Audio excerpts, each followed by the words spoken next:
Let's be friends. Have you not?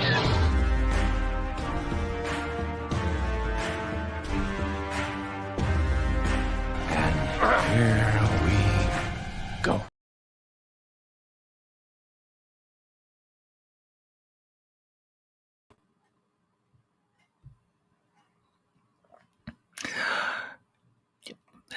Good afternoon, everybody. Welcome back to the Ambassadorial Wing and a brand new installment, episode 4 of Ambassadorial Cinema. And hope y'all are having a good weekend. Hope you're having a nice, peaceful, serene Sunday afternoon. And today, bringing back a segment I've kind of neglected over the last few months. And I do apologize for that.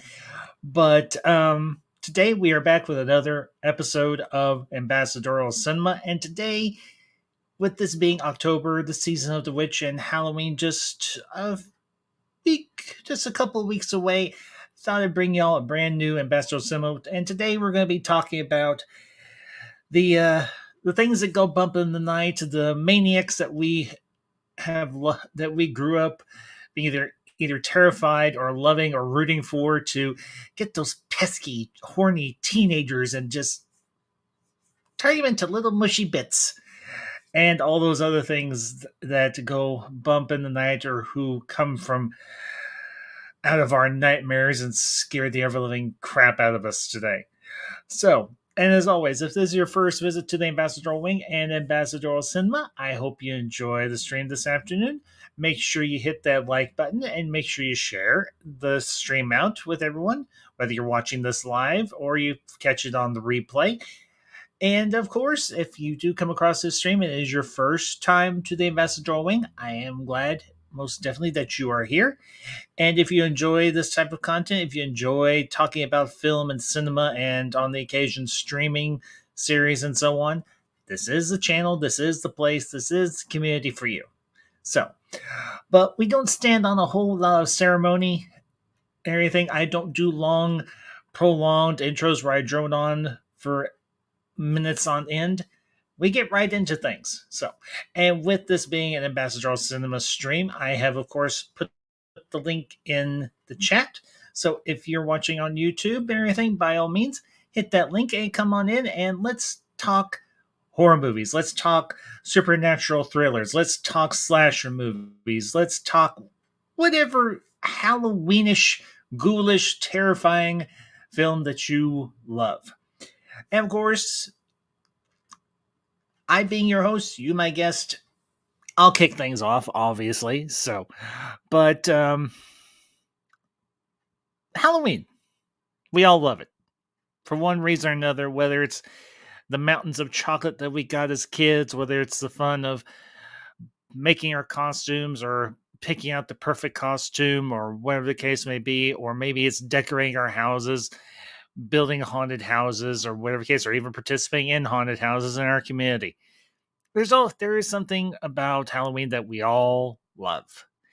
And this is especially true for me. I mean, I grew up in a medium-sized Midwestern town, and we did trick-or-treating. We had the old school Halloween parties when we were in elementary school, and we got to dress up and do all those fun things.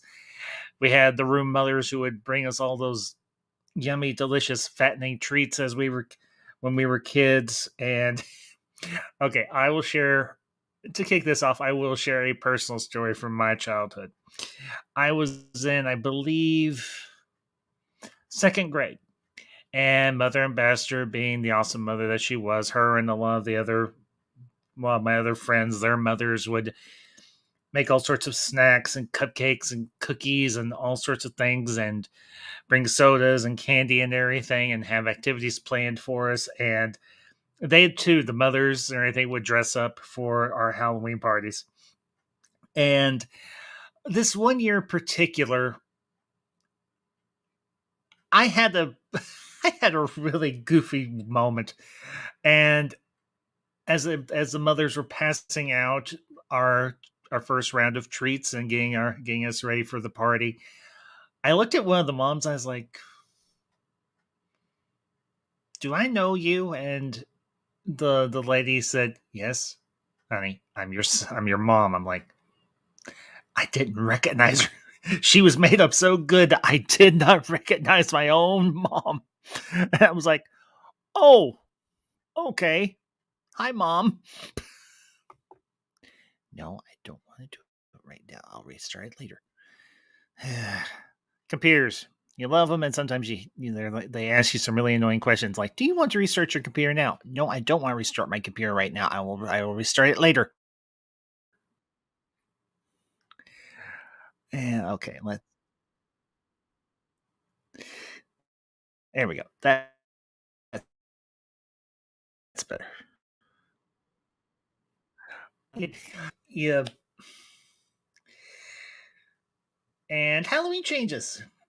It doesn't go. It's a little more or less kid friendly. It becomes a little more terrifying. And of course, growing up as a Gen X kid, I lived in a somewhat sheltered home, but at the same time, I didn't. If that makes any sense, because I watched all the old slasher movies. I watched Friday the 13th. I watched Halloween. I watched Nightmare on Elm Street. Although, my personal opinion, compared to Jason Voorhees and Michael Myers, Freddy was a wimp.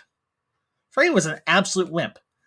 What kind of spineless, gutless coward attacks somebody in their sleep?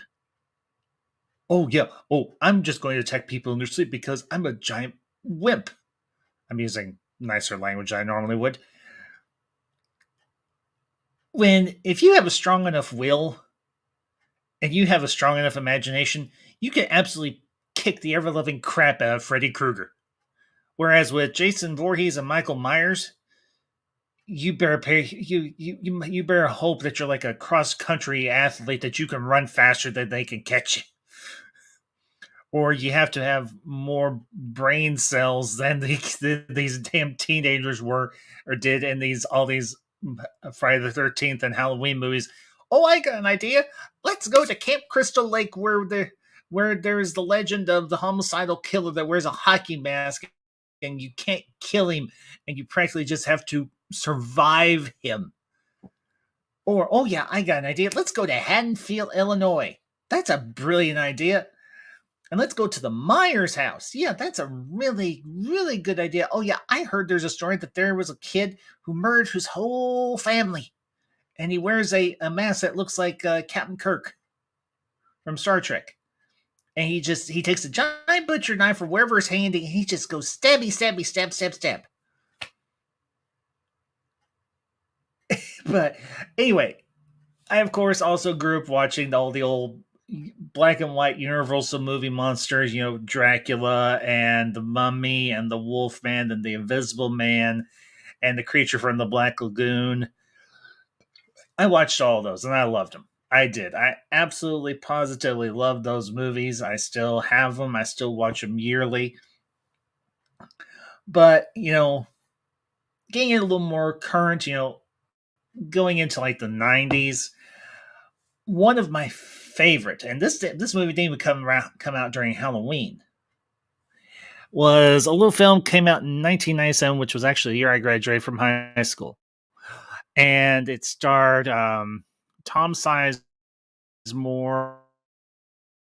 and Penelope Ann Miller, and I'm gonna pull up the IMDb on this because this will be the first movie I discuss this afternoon until somebody else and everything wants to join me. So hang on one second. This movie is called The Relic. Came out, like I said, came out in 97 and came out in the winter of 97, which strangely enough. Let's see. IMDb. IMDb. There we go. Really interesting movie. Was actually. No. I don't want The Relic 2022. I want The Relic 1997. It actually takes place in Chicago at the Field Museum, the Natural History Field Museum. Let me be more specific. And I remember seeing the trailer for this movie, and I was like, "Oh, Mom, we need to go see this and everything." And she's like, "I'm not particularly feeling up to it," but she's like, "I'll drive you." And I was like, okay, that's fine. I was like, hopefully, eventually, we'll get to see it together. She's like, yeah, we'll eventually get to see it together. But it has a, to me, it has an absolutely. I mean, like I said, you got Penelope Ann Miller as Dr. Margot Green. You got Tom Sizemore as Police Lieutenant Vincent D'Augusta. You got Linda Hunt as Dr. Ann Cupford.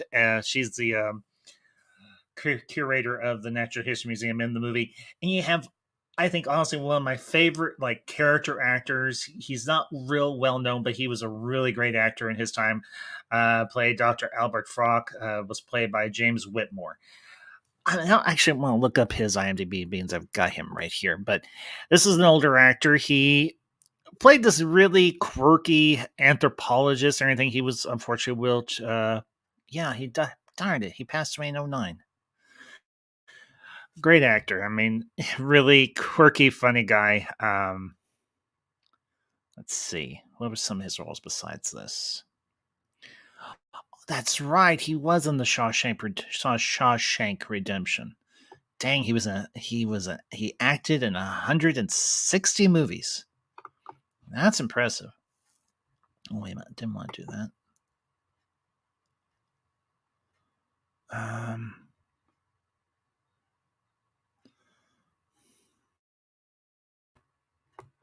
Drama, documentary, Western, crime, because I accidentally bumped something. Thriller, action, adventure, family, mystery, war. We'll do sci-fi, film noir. Okay, yeah, that works.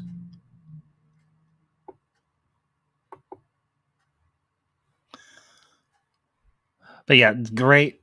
Just an absolutely stellar actor. I loved him in this movie. I mean, obviously, you had, like I said, but anyway, the premise behind this movie, it's a horror movie, or at least you could call it a horror movie. It's more of a suspense slash thriller, and you start off with this anthropologist down the Amazon, and he's examining, or whatever way you want to put it. George, good to see you. Anything, and enjoy your dinner. So, anyway, um, he's doing a observation on this Amazonian tribe, this last lost Amazonian tribe. Like, they're all lost or all secluded or whatever the case may be. And you see this one member of the tribe all painted up in this weird looking makeup. And just before that, this priest or priestess or whatever it is, or I hate to use the term, but witch doctor, gives him this weird concoction and everything in this bowl and everything, and the character's name is John Whitney. He's the anthropologist, and he drinks the concoction, and then the native comes out all made up like this ugly, hideous monster, and you hear Whitney say the Cathoga, and he starts freaking out, and the other native and everything starts giving this really sinister, creepy smile. And then you flash forward, and there's this lost ship and everything out in the middle of Lake Michigan, or this freighter that came up through the seaway from South America into Lake Michigan. And the whole premise of this thing is it was a really cool idea. It was a really cool idea, and I don't want to spoil it, but at the same time, to discuss it, I kind of need to. So I will. Okay, I'll give this caveat. Even though I'm spoiling this movie, I still encourage you to watch it because it is a great suspenseful creature feature, if you want to categorize it as such, or as a thriller, if you want to categorize it as that, because it's got a really cool creature in it. It's got a really. This thing is ugly. I mean, ugh to the 10th degree ugly. So, hey, Elysium, good to see you, bud. Hope you're doing well, my friend. And My best to the family. So thank you for popping in this afternoon. Well, it's afternoon for me, evening for you, bud. But the whole premise is Whitney drank this concoction. And essentially, what happens is it transforms him into this massive, hideously ugly creature, and everything called the Cathoga. And he's stalking through the bowels of the sewers and the coal tunnels and the bowels of the Natural History Museum. And Penelope Ann Miller, her character, she also plays a scientist or evolutionary biologist. Anything, because there's a really funny scene where there's a group of school kids and anything, and she's getting finished, cleaned up, and dressed and anything. She rides her bike to the museum, and these two boys are like, "Didn't your parents teach you not to get dressed on the street?" And she's like, "Yeah." Didn't your parents teach you that it's not very? Didn't your parents teach you it's not a good idea to stare? Because for those of you who might be familiar, Penelope Ann Miller, she had, at least in the 90s, she had a few minor hits, but she never really made it big. But she's a really good actress. And I think the other two movies I can recall her being in that I really enjoyed, and I think it's one that I actually reviewed a few years ago when I first started the channel, was The Shadow. And she played another character by the same name of Margot. Oh, Margot Lane. Reinhardt Lane. That was her father, who was played by Ian McKellen. And she was also she played a teacher. She was opposite of Arnold Schwarzenegger in Kindergarten Cop. But she's okay. Here's the thing about this movie, and this is one of the things I really enjoyed, even before I got to being a really big film and movie aficionado and buff and all this. Most, in horror movies and any type of action movie, there's always some sort of romantic tension between the two main leads, the man, the woman. And you've got Penelope Ann Miller, and you've got Tom Sizemore, who unfortunately isn't with us anymore. But the thing they did is they broke that convention of the two main leads having some sort of romantic feelings for each other. They didn't do that. And that's one of the reasons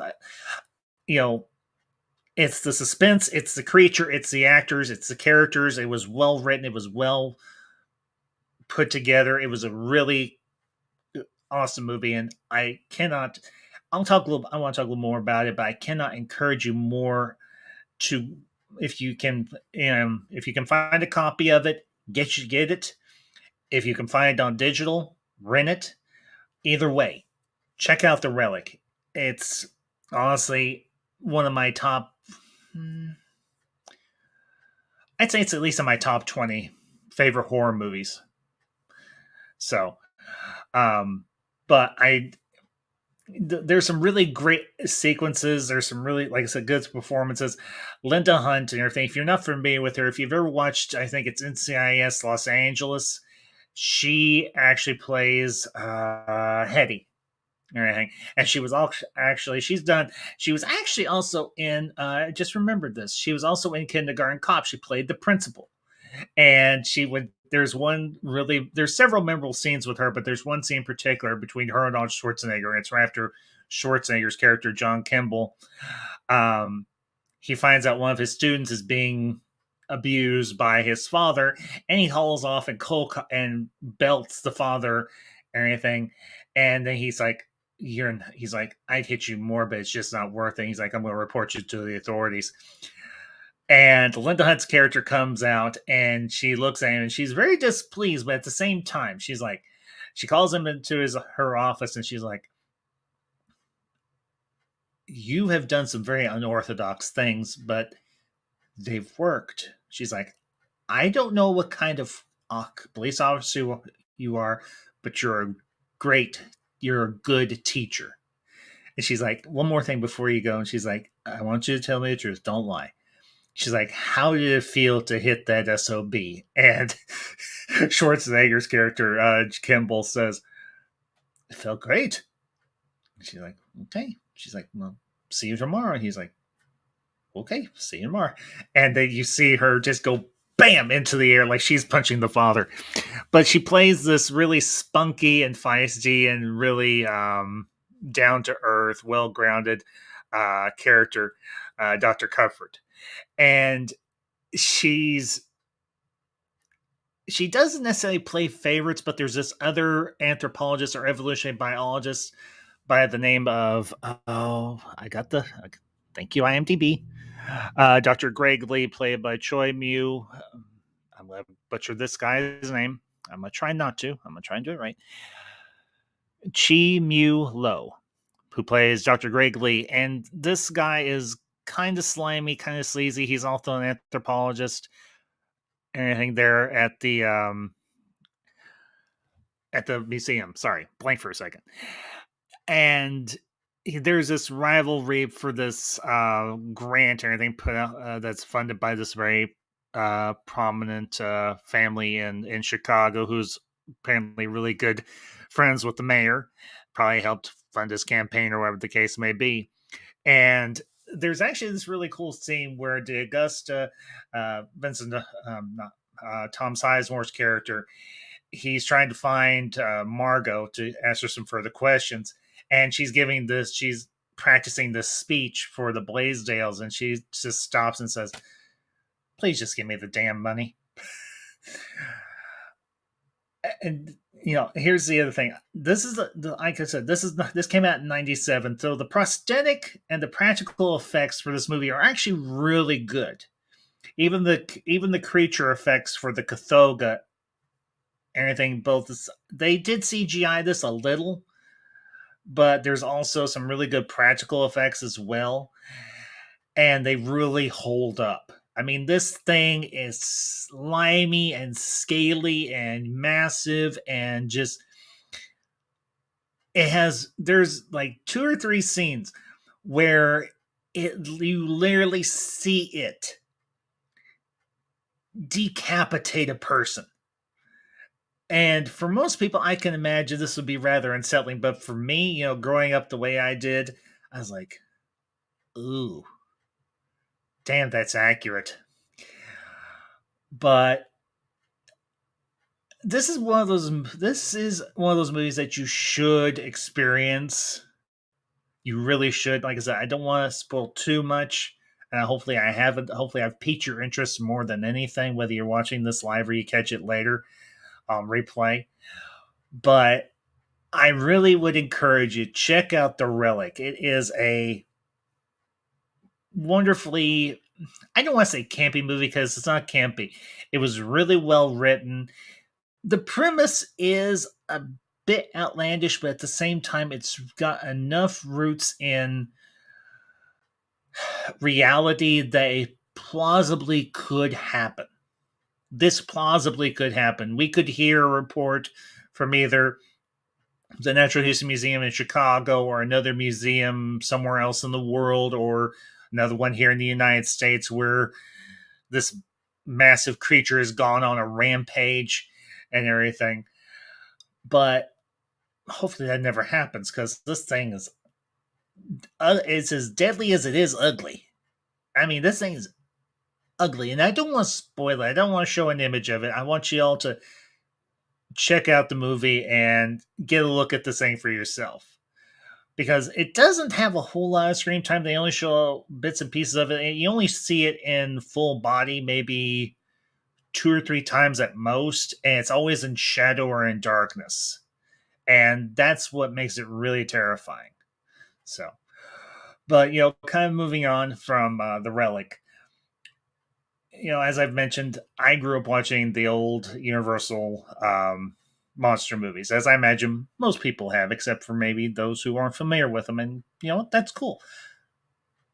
I have to say, I actually had a coworker asking me the other day, and I actually did a stream on this last year and everything, but I'll touch on it briefly here. They asked me, what's your favorite horror movie character or scary movie character or something like that? And I was like, And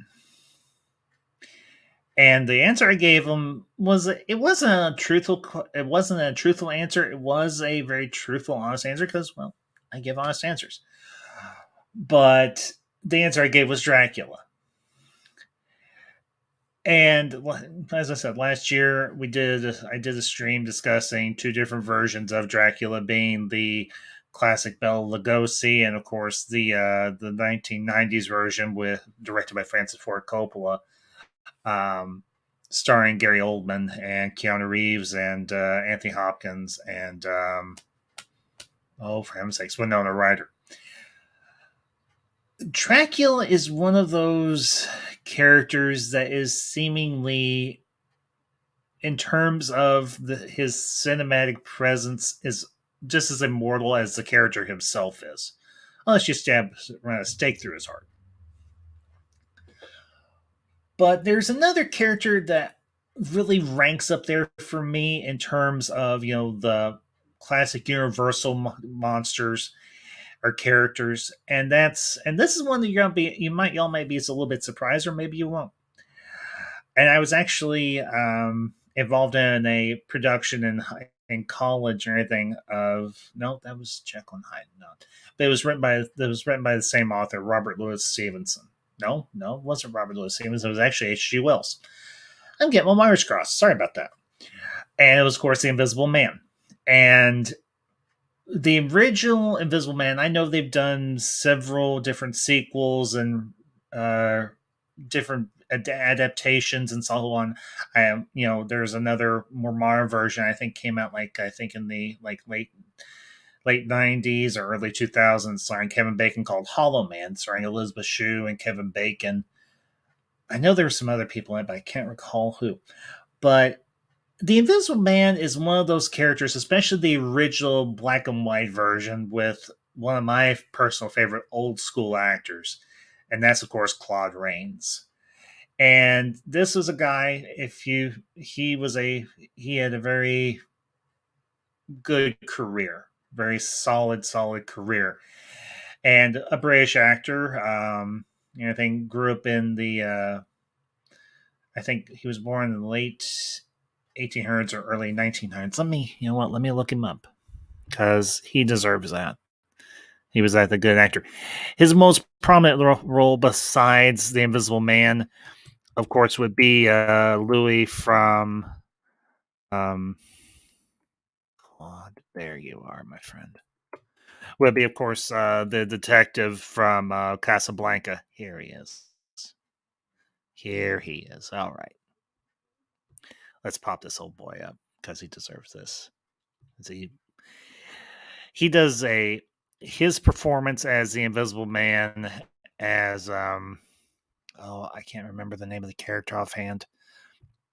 Jack something. Hang on, I'll figure it out. But this is Claude Rains right here. This is him opposite Humphrey Bogart in oh wow, yeah. November 10th, 1889, Clapham Town, London, United Kingdom. Died May 30th, 1967. Wow. So he lived to a good old age.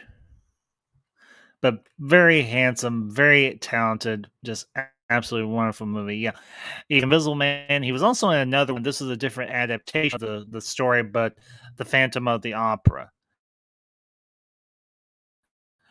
Williams' actor's career spanned almost 7 decades after his American film debut as Dr. Jack Griffin.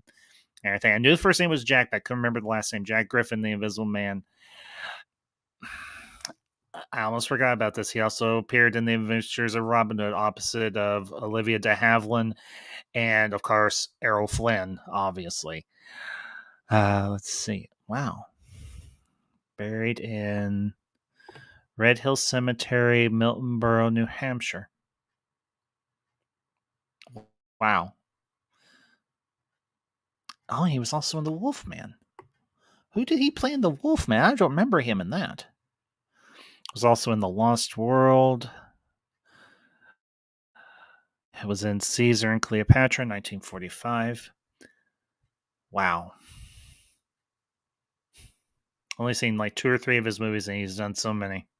Or he did so many, I guess I should say. Wonderful actor. But the character of the Invisible Man, oh, wow. Oh, hey.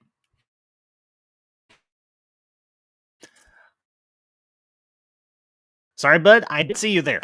down and got our first guest. So, everybody, give a warm welcome to a fella who hasn't been here in a little bit, but always glad to hear from him. Also glad to see him, Mr. DL.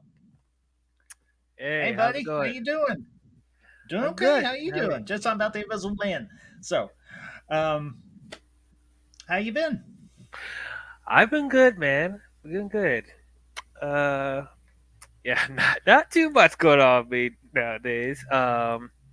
You Mm-hmm. speaking of Halloween stuff, I Yes. am I am covering the Halloween movies this month on my channel. So Good. at least the canon ones. I don't know if I want to. I'm not sure if I have time to cover all of them, like two Season of the Witch, 4, 5, Halloween H2, all that. Like maybe I'll do that for another Halloween special. But I just want to stick to Gotcha. the main four. We got the Mhm. original 2018 Halloween Kills, Halloween Ends. So. I've only ever seen. Okay, I've seen the original two. I have actually have those on for on Blu-ray. I saw the others, but I don't remember them particularly well. I always went back because honestly, it's not a dig towards Rob Zombie, but I'm his adaptation of Michael Myers' backstory and the movies themselves just didn't appeal to me. But that's just me. So No, I'm with you. I'm with you. I do kind of like because one of the things I've been wanting to see in a Halloween movie is them to give mhm, more backstory to Michael Myers, and he did it mhm. in those movies, but I feel like he went a little too much. I think he did a little too much with the backstory. Like there wasn't any Yeah, mysticism left with him anymore with that. So. yeah.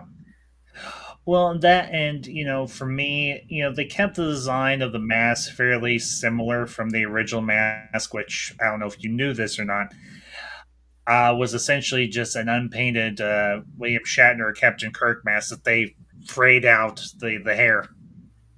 So, Yep. but so, but what's some of let me ask you, DL, what's some of your favorite Halloween movies or some of your favorite Halloween characters? I was just talking about the Invisible Man. I don't know if that's one you've ever seen or not. Oh! I grew up with watching the black and white Universal The classic Universal movies. ones. Yep, Okay. I love them. I love them.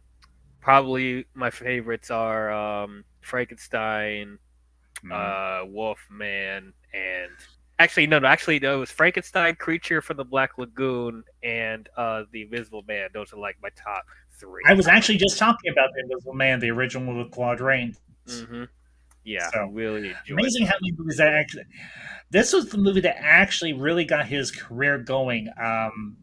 They actually the copy I have actually has a interview with his daughter, Samantha, I believe it is, and she was talking about there's one instance where the film had been released and it was a very cold winter's day and everything. He wanted to take her to see the movie, so they got all bundled up and they got to the theater. It was one of those old school theaters, since I like the ones we have now, where they just had the ticket box outside, and the ticket man was actually the theater manager.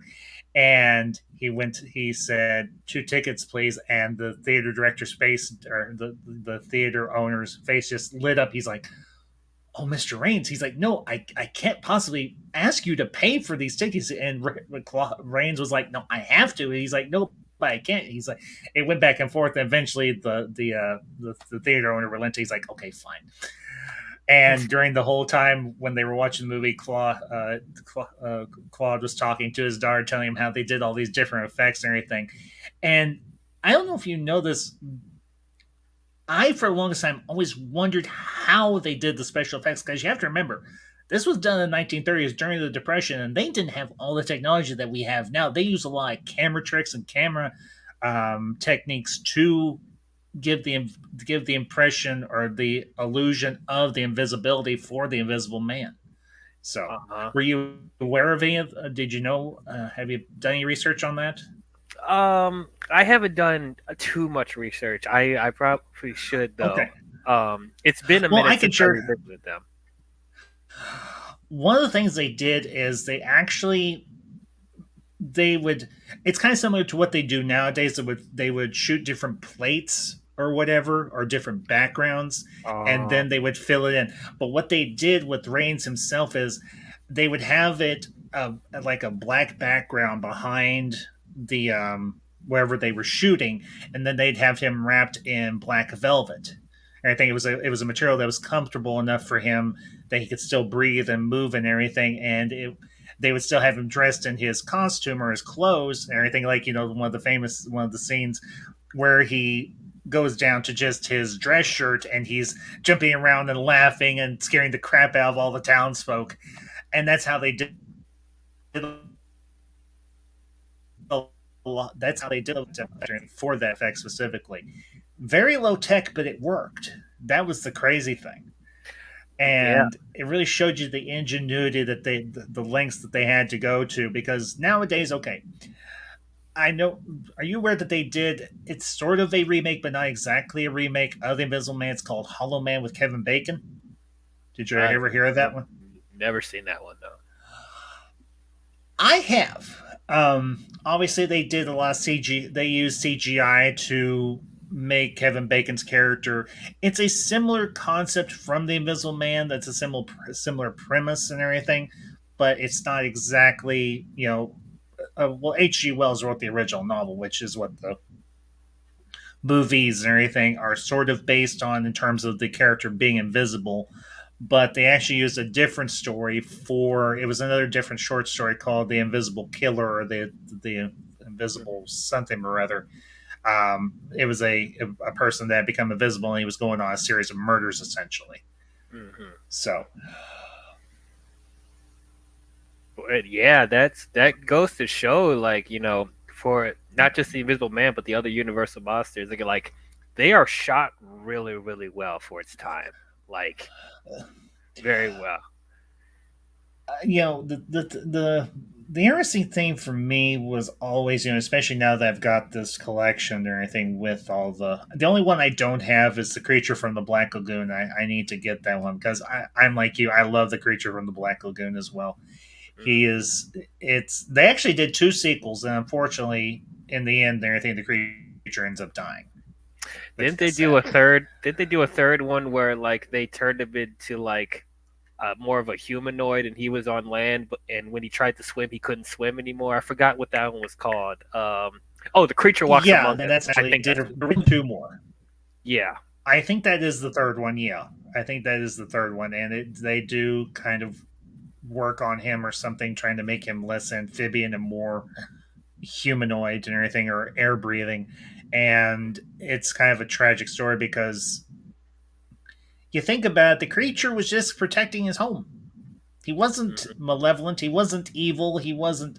Now he did have a thing for one of the for the female lead from the original one, but aside from that, the creature of Black Lagoon wasn't evil. Mm-hmm. I mean, if you want to really look at it, of all the Universal monsters, the only one that you would really classify as being purely evil is, of course, Dracula. Mm-hmm. So Yeah, that's what I loved about the monsters. It's like they weren't just like these just these evil monsters or evil villains. Like they, other than Dracula, they have their own tragic, like, you yeah, know development and stuff like that. Is there parts where you actually feel for the monsters to a certain yeah. extent? Um, you know, the thing I like and everything, they actually the thing with the original Frankenstein is it's not a completely faithful adaptation of the original story, It's not. but it's still a great it is a still a great movie regardless. Mhm. But the interesting thing is the bride is actually more accurate because in that the creature does speak. And I Mhm. think Boris Karloff actually does speak as the creature. And then, of course, you had Elsa Lancaster as the bride, and you don't see her until like the last Literally 10, the end of 15 the minutes of movie. the. Yeah. Um, and of course, you've got Colin Clive back as Victor Frankenstein. And you've got the other scientist. I can't remember his name off the top of my head, Yeah, and it's going to kill me. But he was a really quirky kind of character himself and everything, and he helped Victor create the bride for the creature. hmm And it's a very sad ending as well and everything. And of course, that is for a lot of people. Those were the two quintessential Frankenstein movies. Granted, the first one had its flaws because it wasn't as faithfully adapted from the original novel by Mary Shelley. But at the same time, it did establish the mythos for the Frankenstein story itself, aside from in terms of a cinematic narrative, how it could be done cinematically. hmm And of course, you had the great makeup effects and everything hmm and of course, you had obviously Boris Karloff's his performance. I mean, he didn't say a word, and yet that movie launched his career. Yeah, So, absolutely. so So, well, let me kind of shifting a little bit forward, more modern. Um, are there any of the slasher movies or the slasher characters aside from Michael Myers that you enjoy watching growing up? when it okay, so when it comes to slashers, Mm-hmm. I don't really there I don't really think there's like any like slasher franchise that like I think are consistently good or consistently I will watch all the time because like Michael Mm-hmm. Myers with his movies obviously the movies are have this major flaws and then Scream is not consistent all the way through and then Chucky is like it's not even scary it's just like it's just laughably fun that's what it is. It is. The last Chucky movie I saw, I think, was Bride of, and after that, honestly, I had never seen any of the other ones in theater, and I didn't even remember watching any of them. But I was like, all right, I'll give this one a shot because it's the title sounds funny, and it has Jennifer Tilly as the other puppet. hmm And honestly, Chucky was not that threatening. I'm like, no, and of course, they did another one called Son of Chucky, and I'm like, the seed of Chucky.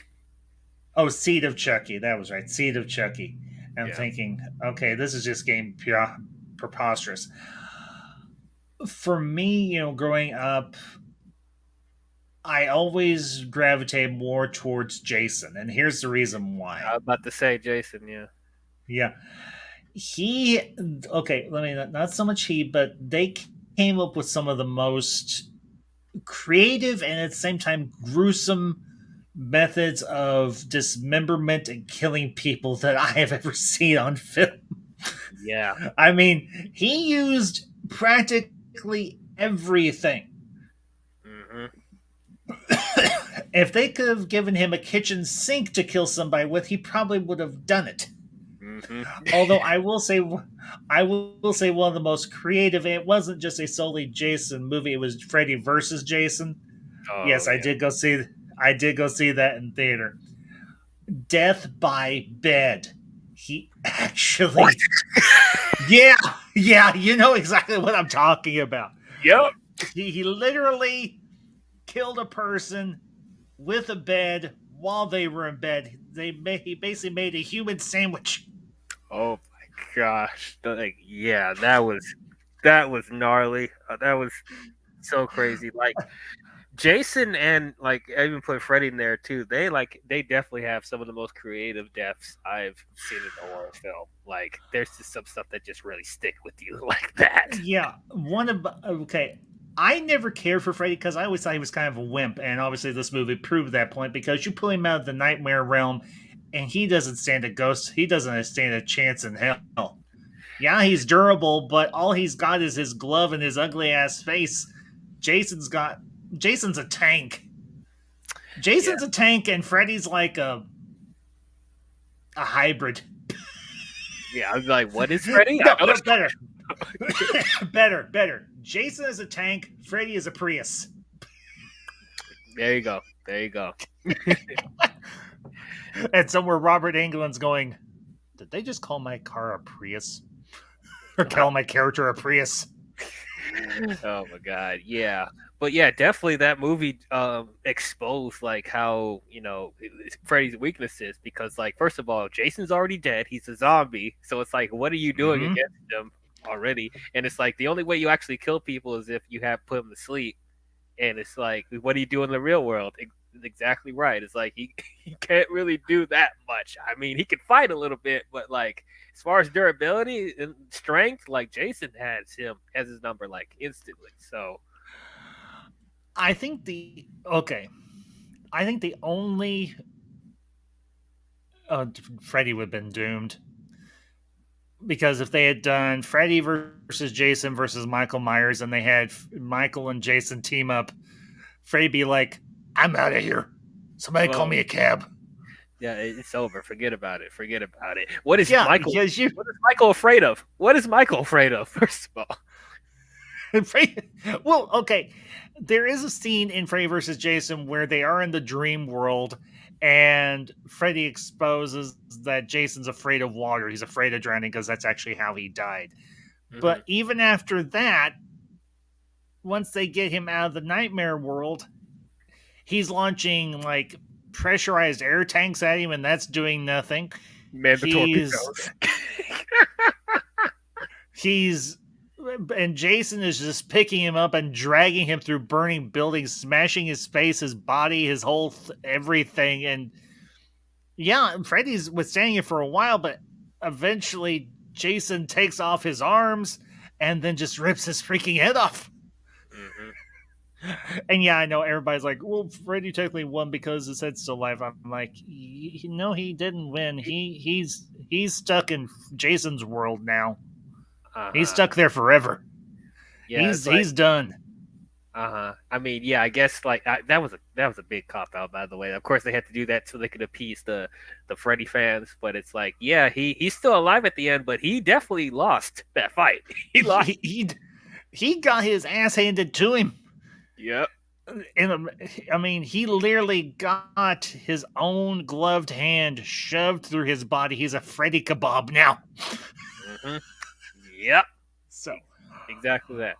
But going back to your thing where I actually would like to see uh a Jason versus Michael movie. I think that will be very interesting if they had But those. here's the question. But here's the question: which version? The classic versions of them, or the more modern ones? And by modern, are you talking about the David Gordon Green trilogy, or are you talking about I don't Yeah, the ones with Jamie Lee Curtis as an older Laurie Strode. Yeah, know. or the I, originals with the. Okay, let me put it to you this way: do you want the Donald Pleasant Michael Myers, or do you want the Roddy McDowell Michael Myers, or do you want the Rob Zombie Michael Myers? honestly, honestly, I don't know. I think probably the most plausible ones that they could do is like the Michael Bay produced Friday the 13th versus the David Gordon Green Michael Myers. Maybe since that's Mm. that Friday the 13th is like the most recent one, unless they make another reboot of it, which I'm sure they're probably talking about right now. Oh, But please don't. we sing a resurgence, man. It's not only with this, but they did a Hellraiser movie on Hulu. We just got an Exorcist sequel. Like, I'm sorry, I won't even bother. The first one is enough. Now, I did see. Okay, they did do like a prequel to The Exorcist. It was directed by a director named Rennie Harland, and it actually had Stellan Skarsgård as a young Father Merrin. hmm, And it was interesting, but I've only watched it. I watched it in theater once, and I think I've only read it like once or twice. mhm. For me, the original, they shouldn't have done any others after that. They shouldn't have done the one with William Burton and James Earl Jones and an older Linda Blair. It was called The Heretic, and they shouldn't have done The Exorcist 3 with George C. Scott. I'm like, Now you didn't. that one's Yeah, starting to get a cult following. Exorcist 3. Exorcist 1 was enough. even the director's cut, which I actually me and Mother Ambassador went to see years ago when they re-released it in theaters, and they're like, I was like, okay, I was like, Mom, I want to go see this.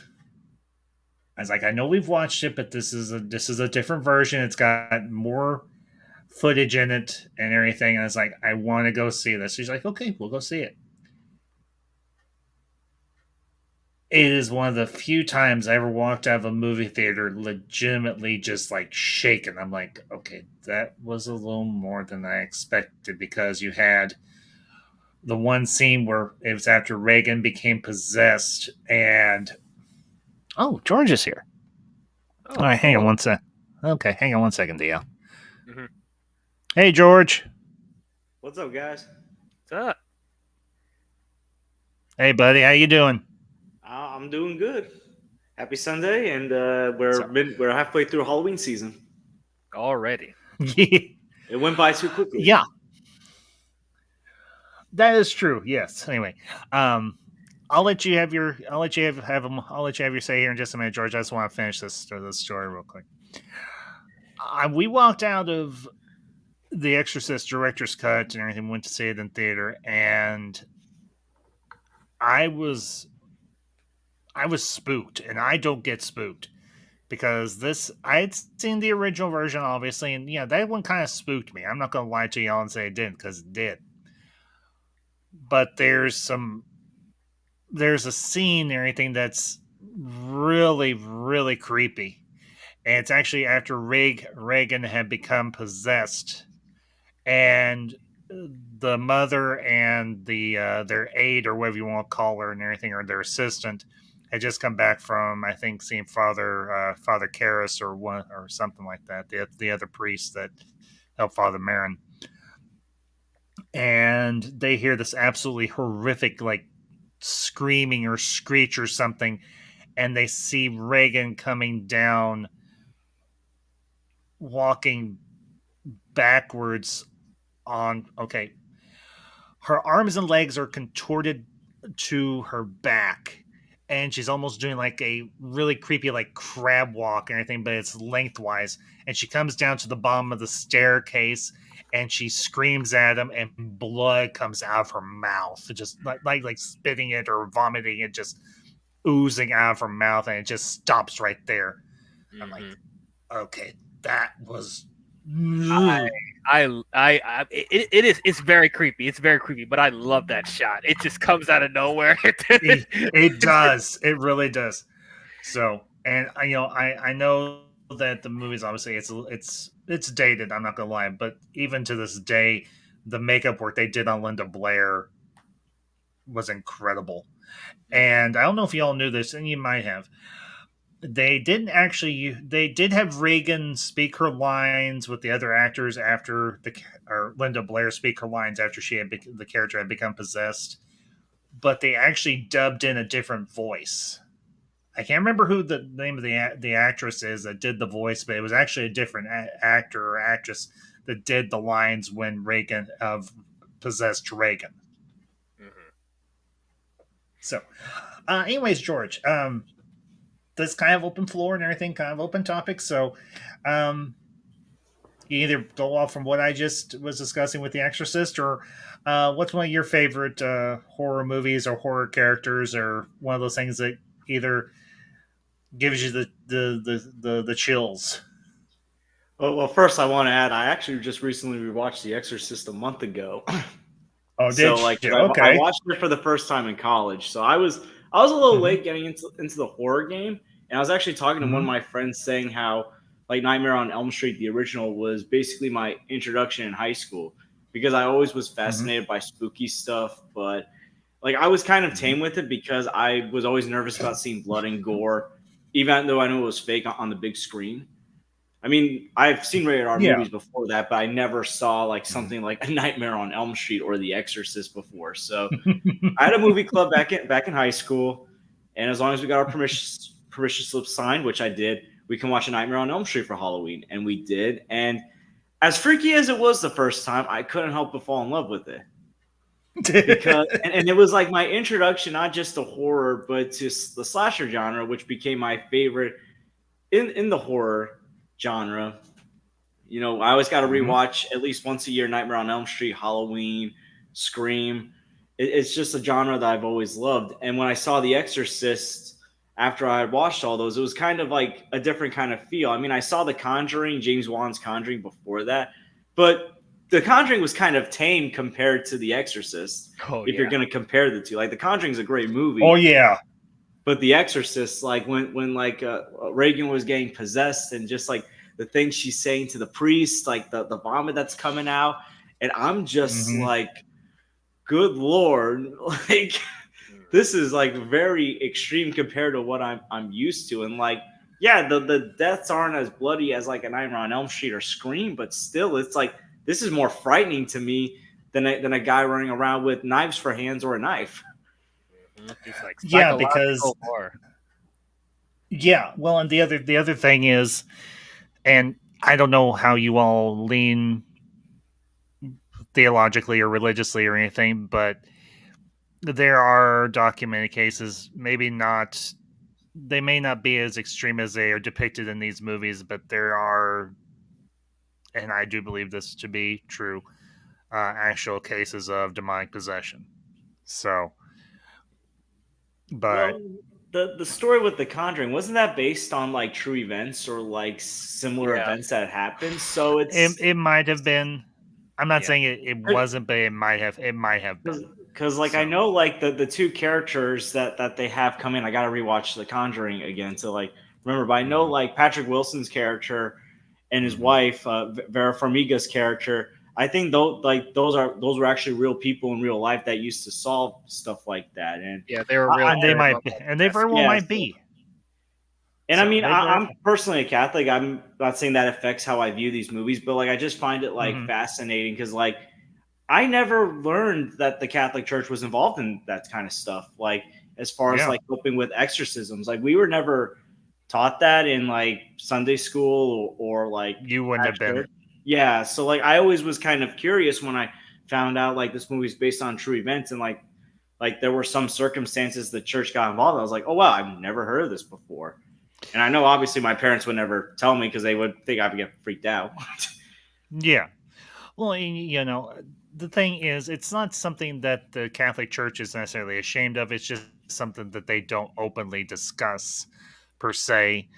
There have been a few instances where a priest or anything will come forward and everything, and they will discuss if there was a particular case where they did perform an exorcism, or if it was being considered, or wherever the situation may be. But it wasn't, it's not, as I understand it, Catholic Church policy to openly discuss exorcism because, for one, they want to protect the privacy of the person that they were performing the exorcism for, and not to mention the well-being and the privacy of the family. So that obviously all that makes sense and everything. Why it's not something that's it's known, but it's not like commonly discussed. So, um, let me ask you. I think that this is a little more obscure franchise than DL. You actually mentioned it or anything a few minutes ago. I've only seen the first three. I have not seen anything beyond it. But what's y'all's opinion of the Hellraiser movies? Pinhead and the Cenobites and all that. I'm gonna be honest. I've only seen the first one. Mm-hmm. So like, I mean, when I saw the first one, I thought it was fine, but it didn't capture me. I would say as like a Mm-hmm. lot of the others. Maybe I got to go back and rewatch it because sometimes when I watch a movie for the Mm-hmm. first time, I don't fall in love with it right away or appreciate it a lot right away. So maybe I got to give it like a second viewing. But I remember Yeah. thinking it was fine. It Yeah. was a fine movie. Mm-hmm. What about Um, you, DL? so for me, I only saw the first one and the third one, and Hell on Earth. Yeah. yeah, and um, I don't know, like for some reason, I think it's the movie's intention, obviously, but like I feel very uncomfortable watching them. I don't know. There, there is a very, Clive Barker. He has a very unusual sensibility to the movies and the stories that he makes and that he writes, because he's a writer as well.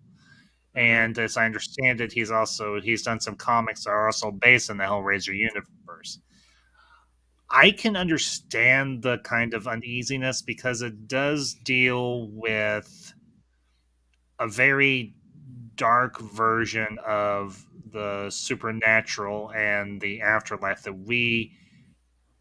that I think most people would not be are not accustomed to. Not to mention a lot of the visuals in those movies are very graphic, especially when you see the Cenobites using their change and literally ripping the skin off people's bodies and them still being alive and walking around. And you see living people kissing these bloody, disgusting blood, just bloody corpses that are still alive and talking and breathing. Yeah, The like one, uh I don't go ahead, know. David. Yeah, it's like I I think yeah, like normally when it comes to that type of stuff, like I can handle a lot of things. We just talked about The Exorcist, and it's like I mean that movie is Mm-hmm. very creepy, but at the same time, like oh, this is so freaking sweet. But there's something about Hellraiser when I watch it, I'm like, oh my god, like oh my god, what the? They're actually getting away with putting this in a film. I'm like, whoa. So yeah, like There, the one I remember the best, and I think not like I said, I've seen the first three, but I didn't go beyond that because honestly, I just after the third one, I was just like, no, I don't want any more of this.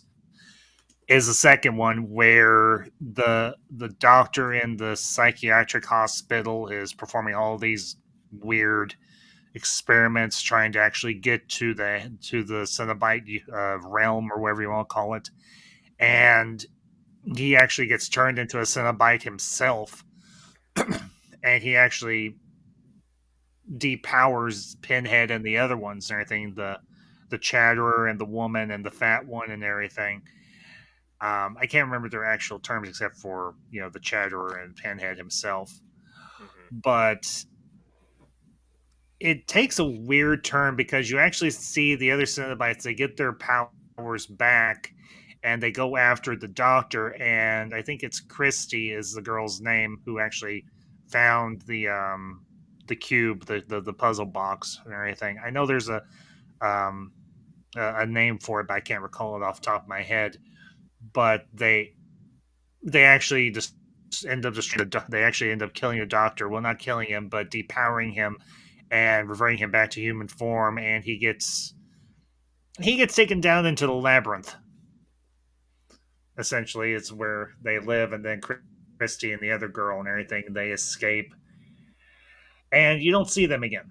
Thankfully, because I think they finally figured out, yeah, let's get this box as far away from us as humanly freaking possible, and I can't say I blame them.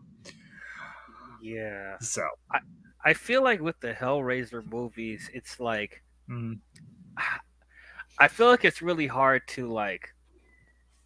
to make that like a mainstream horror film because of how dark and like how far they take the graphic imagery. I think that's why you don't see yeah, Hellraiser as much as stuff like Friday the 13th and Halloween and Nightmare on Elm Street, because like to a certain extent, even though they're all rated R bloody movies, there's still like a level mm, of like commercialism that those movies have. Hellraiser does not have that. Well, I also oh, feel like there's a focus on characters. I feel like in some of the other movies. So, for example, mm, one of my favorite franchises in horror is Scream. One of the things I love about the Scream movies is the characters. Like they give us time with these characters. Same thing. I just recently rewatched *The Nightmare on Elm Street* today. The characters, the supporting characters. Like I felt like with Hellraiser, I just didn't.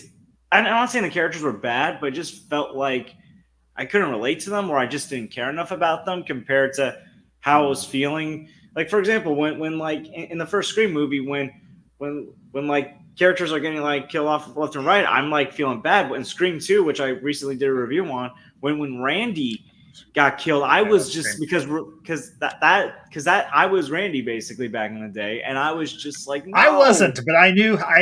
Here's go ahead, George, and then I'll chime So in. Go like ahead. to me, it's like with Hellraiser, just kind of feels like a body count happening. It's like in all these other movies, like even in Halloween, where the teenagers who who are being immature and not a care in the world are getting killed off because of their immaturity and like not paying attention, you still kind of felt like they felt like characters. They felt like people.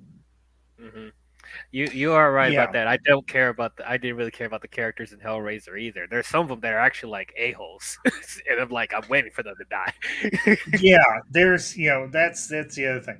It's funny, George DL. I remember the first Scream coming out, and I was in when did it come out? Like '97, I think. The first 96, one. 96, because the second one came 96. out Yeah, 97. 96. Yeah. I was still in high school at the time, and all my friends were talking about it, and we finally had gotten our first VCR, and we had gotten a membership to Blockbuster, and I was like, okay, I gotta watch this movie. And I remember getting home and getting it into our VCR. I was like, okay, I'm gonna figure out who the killer is. And I was completely and totally off, and I'm like, damn it! But Well, that the was the thing. great thing. Go ahead, George. Oh, you keep going, because my explanation might take a while. Anyway, the thing that I love, and here's the thing. I watched the first three. I have them on DVD. I have them in a box set. I will never get rid of them. I watched Scream 4, and I was kind of let down. And I was like, you know what? I think I'm done with this. And I have not watched a single one of the other sequels or anything since.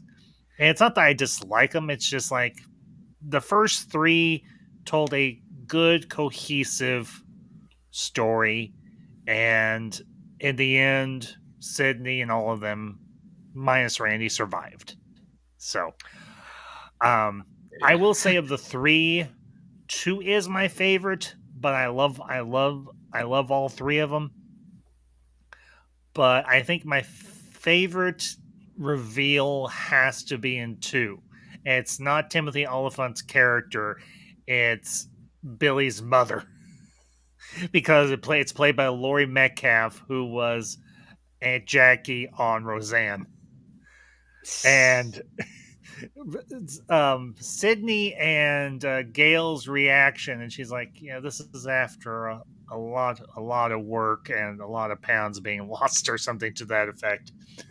But I think, well, not to mention, Scream 2 had one of my young teenage crushes, of course, be Sarah Michelle Gellar, and I'm like, they killed Buffy.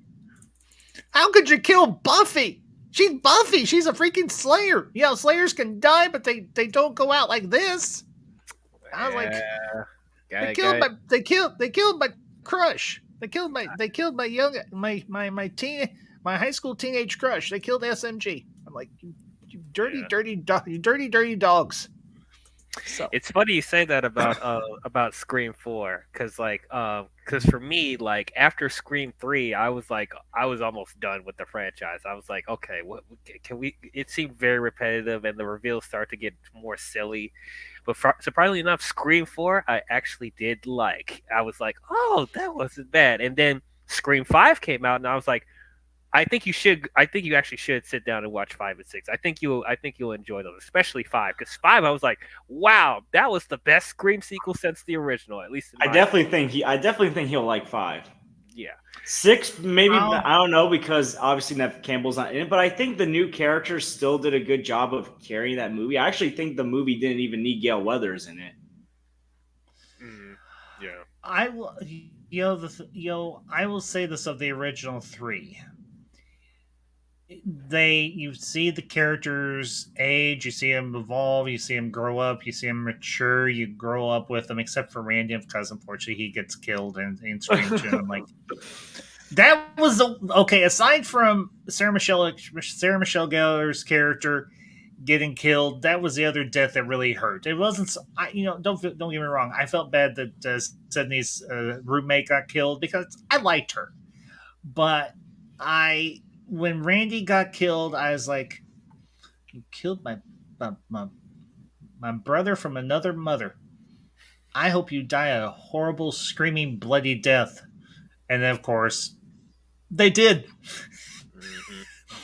Because Sydney and Gail are both armed with guns, and they just blast Timothy Oliphant's character, and they blast Billy's mom. And she's like, my motivation may not be as modern. It's just good old fashioned revenge. I'm thinking you raise a psycho, and now you're psycho, and you've turned psycho too because okay, yeah, she killed your son, but your son tried to kill a bunch of people and gutted Drew Barrymore, and Oh you man, that don't gut opening. Drew Barrymore. That opening is still the best horror opening in my opinion. Scream's probably my favorite horror movie of all time. And the thing I love It's about up there for me. the Mm-hmm. movies is that the is obviously the fact that there's always a different suspect. Now there's always someone in a ghost face mask, and I get that can be Mm-hmm. repetitive to people, but the thing is, it's not like they're bringing back Stu or Billy Loomis from the dead, or having them fake their deaths and being like, "Surprise, we're still alive, Sydney." Like that, it's Nope, always they're somebody new dead. with a different set of motivations. Now, obviously, we saw in Scream 2, Timothy Olyphant's character Mickey. He wanted to prove that Mickey. violence creates movies. Mrs. Loomis wanted revenge. And Scream I 4, it think was that was a great dichotomy.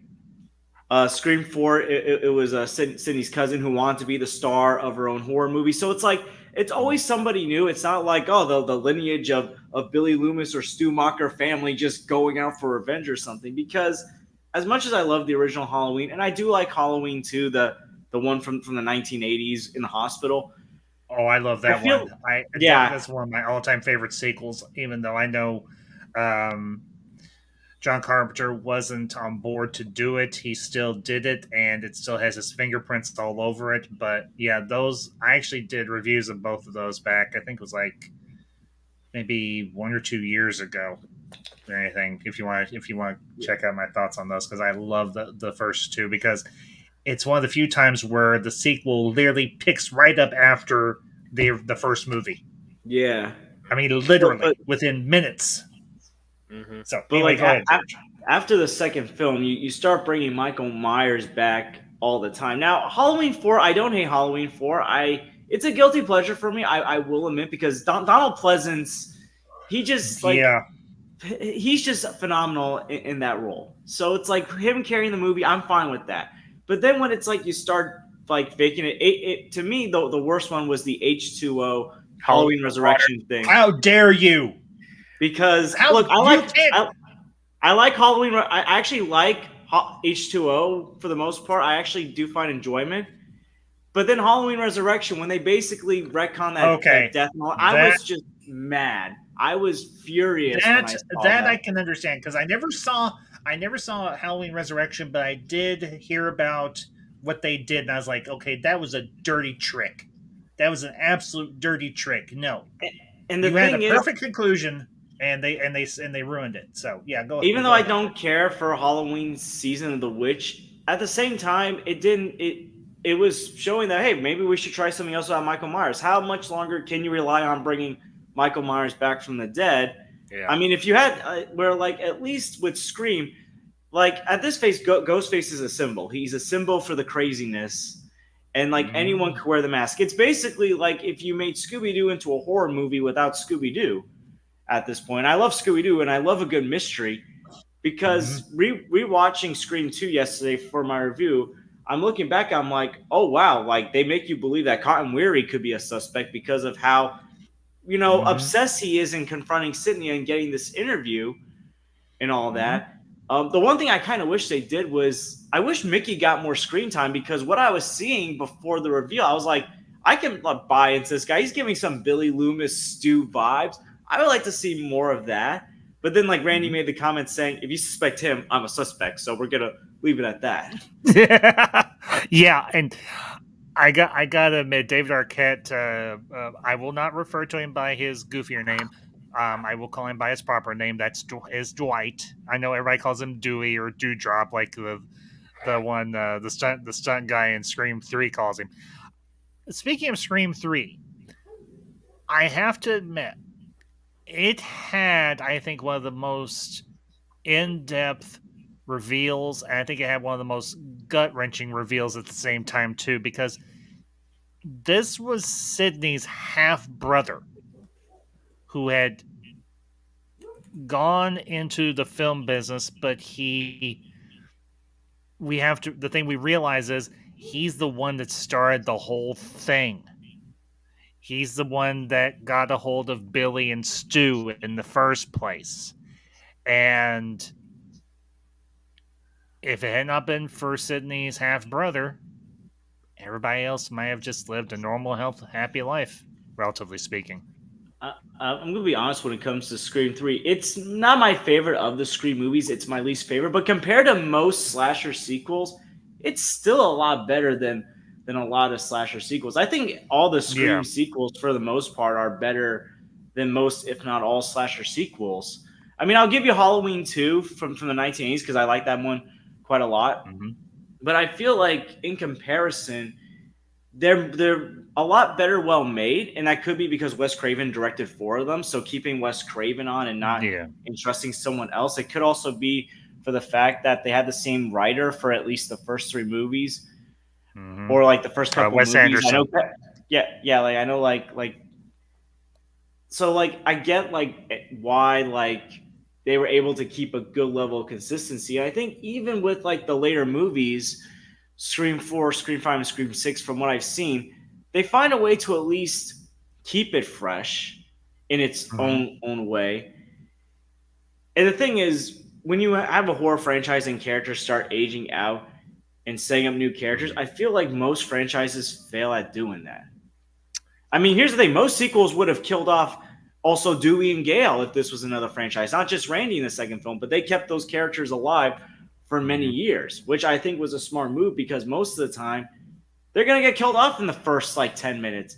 At least Randy was killed off halfway through the movie at a point where Yeah. you got to establish. As much as I hate the decision, it establishes just how different and dangerous this new Ghostface is. Yeah. And at the same time, like if you set up the mhm. characters well, you can keep this franchise going as long as you keep it fresh, which I think other franchises have failed to do. Honestly, that's probably the only thing that's keeping the Scream franchise fresh is that we're following a new set of characters. Because I'm going to be honest with you, the reveals. I think I already said this earlier. The reveals of Ghostface, at least in my opinion, are starting to get more and more silly, especially because even though I like Scream 4, this is starting to become a trend of the Ghostface. From the start of the movie, is this big imposing figure. It's like 6 feet tall, and then when they Mhm. reveal who Ghostface is, oh, it's this 5'3", 120-pound Oh, woman. I'm like, wait a minute, no, no, listen, no, listen. Even though I like Scream 4, that drove me insane because remember when Ghostface is confronting Gale Weathers no. in the movie, and it's like, wait a minute, like Mhm. I'm pretty sure according, like, how is it that this person can like be this intimidating to Courtney Cox, but it turns out like it's just like a teenage girl. Like I mean, Yeah. like I'm not trying to like say anything, but I'm just saying like No, no no. way can like Gail Weathers, who has confronted and survived bigger, taller, more menacing ghost faces, be at her most wounded by this ghost face. Right, And and it's Well, I not don't. like she's finding out right away that this is Sydney's cousin. Like when Sydney found out it was her cousin, it was a big shock, and it made sense for Sydney to get heavily wounded by this ghost Mhm. face. But Gail Weathers, no, that did not really make sense because she didn't know she was related to Sydney or know like who this person was. She just knew it was just a ghost face at this get together. Yep, and Mhm. then I don't want to spoil 6 for Ambassador, but like there's a similar thing that happens in 6 where I'm like, oh my god, I mean, to wow. be fair, with 6, there's multiple culprits without revealing who they are. So it could have. So it would make sense if it's the more intimidating culprits. But if it's like Mhm. a certain culprit that confronted her, then it wouldn't make sense. But at least like there's more culprits where you could probably. It would make sense if it was one of the more menacing ones. Here's the thing. A Even in a slasher movie, the more it's not the mask. Okay, it is the mask. Let's not lie. I mean, the ghost face and Jason's hockey mask and Michael Myers' mask, and to a lesser degree, Freddy Krueger's fedora. Those all instill fear in us, but at the same time, they are themselves iconic. And to quote, kind of piggyback on a quote that you just made, George. anybody can wear the mask, which is, of course, a reference to Into and Across the Spider-Verse. Um, it's the mask does a lot of the work, but you do need to have somebody in or behind the mask that's going to be a believable and plausible threat. Honestly, the only thing I remember from Scream 4, aside from the fact that it being a family member of Sydney's, and it's her cousin, and Sydney, after they kill her cousin and their accomplice or whatever, the only thing I remember from that movie is Sydney saying, "Don't f with the original." That's honestly the only line from that movie that I remember, because I'm thinking, yeah, don't f with the original, because the original will always be the best. As outlandish at times as the Friday the 13th, going to another slasher franchise, as outlandish as the Friday the 13th sequels got going down the road, especially in ending with, of course, Jason Goes to Hell and Jason X. Especially Jason X. And I will say this. As much as I love the Friday the 13th movies, and I do, even going back to the original where it's Jason's mother who's the killer,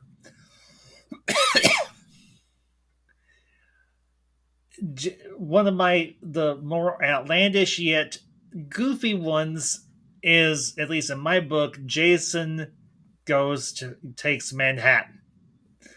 I don't remember what number it is. It's just known as Jason in Manhattan or something to that effect. I think it might have been 5. It might have been 5. I can't remember. It's been a while since I've watched it. Mm-hmm. And he almost takes on, because you've got these gang members chasing like the main victim or something, and Jason's like, "No, she's my target," and he almost turns into like an anti-hero for part of the movie, for like 10 or 15 or 20 minutes of the movie, where he's taking out all the crappy all the sleazy gang members, and you're like, "Yeah, kick their ass, Jason." But at the same time, you're thinking, wait, he's going to kill the person that we're actually hoping he doesn't get. That's being chased by the gang members. To me, the more outlandish Friday the 13th movies are the most rewatchable ones. The ones that they say are the worst are like the ones that I can't help but just watch because of how ridiculous they are. I've only seen... Go ahead, DL. I was about to say, like, this movie is so bad. I know it's bad, but like for some reason I somewhat enjoy watching it. Jason X. It is so outlandish. It is so absurd, but I enjoy watching it. Jason X is actually the only one of the Friday the 13th movies I ever got to see in theater. Everything, because I didn't get to see... I wasn't really interested at the time with Jason Goes to Hell, but I did see it on, like, I think I saw it on VHS or something, where Jason's essentially hopping from body to body. It's not actually him, it's his spirit or his soul or whatever that's hopping from body to body. Jason X was so batshit crazy. Sorry, Lord, please forgive me. Was so crazy and so insanely campy, but I love it because it has some of Jason's best kills, and one of my favorites is when he first wakes up and he takes the one girl and everything, the one scientist and everything, or a science student or whatever it is, and dunks her face in a vat of liquid nitrogen and then shatters it. I'm like, oh, what? Jason just went next level.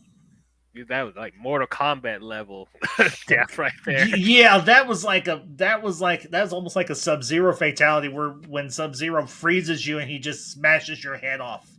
Mm-hmm. And it's Jason Voorhees, and then of course you've got the sleazy teacher who's wanting to sell Jason's body on the black market or some damn thing.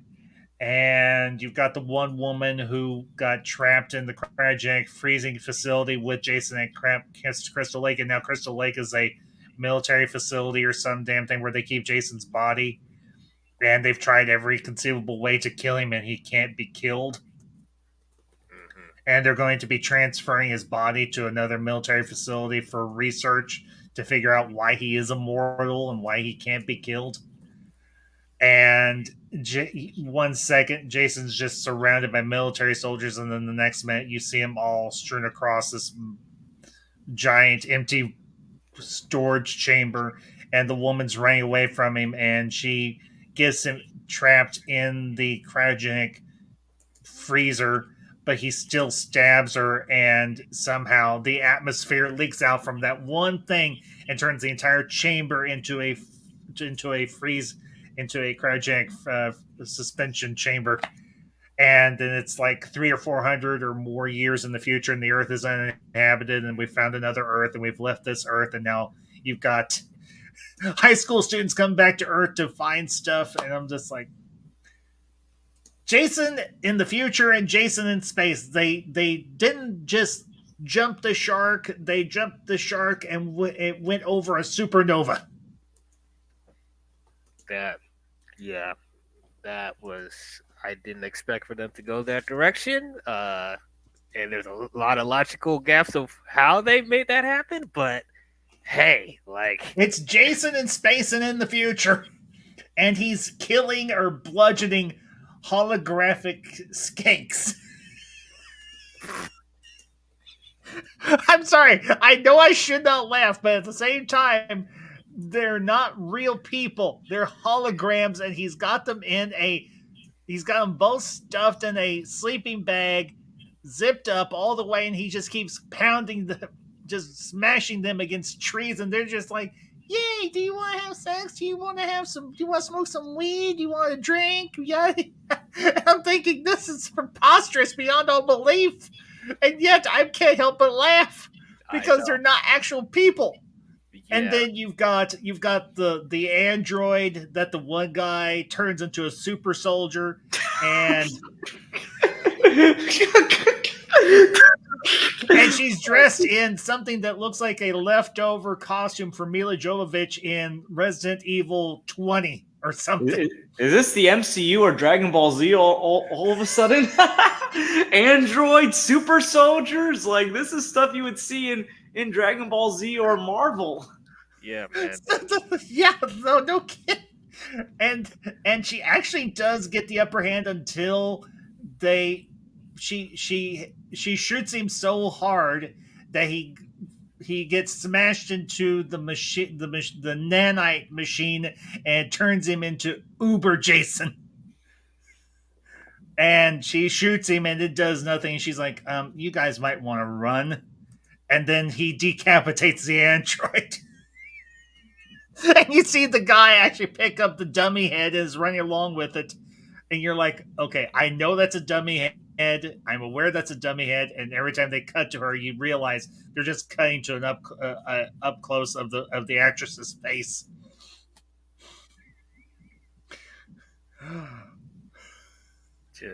Just complete insanity. Yeah. Oh boy.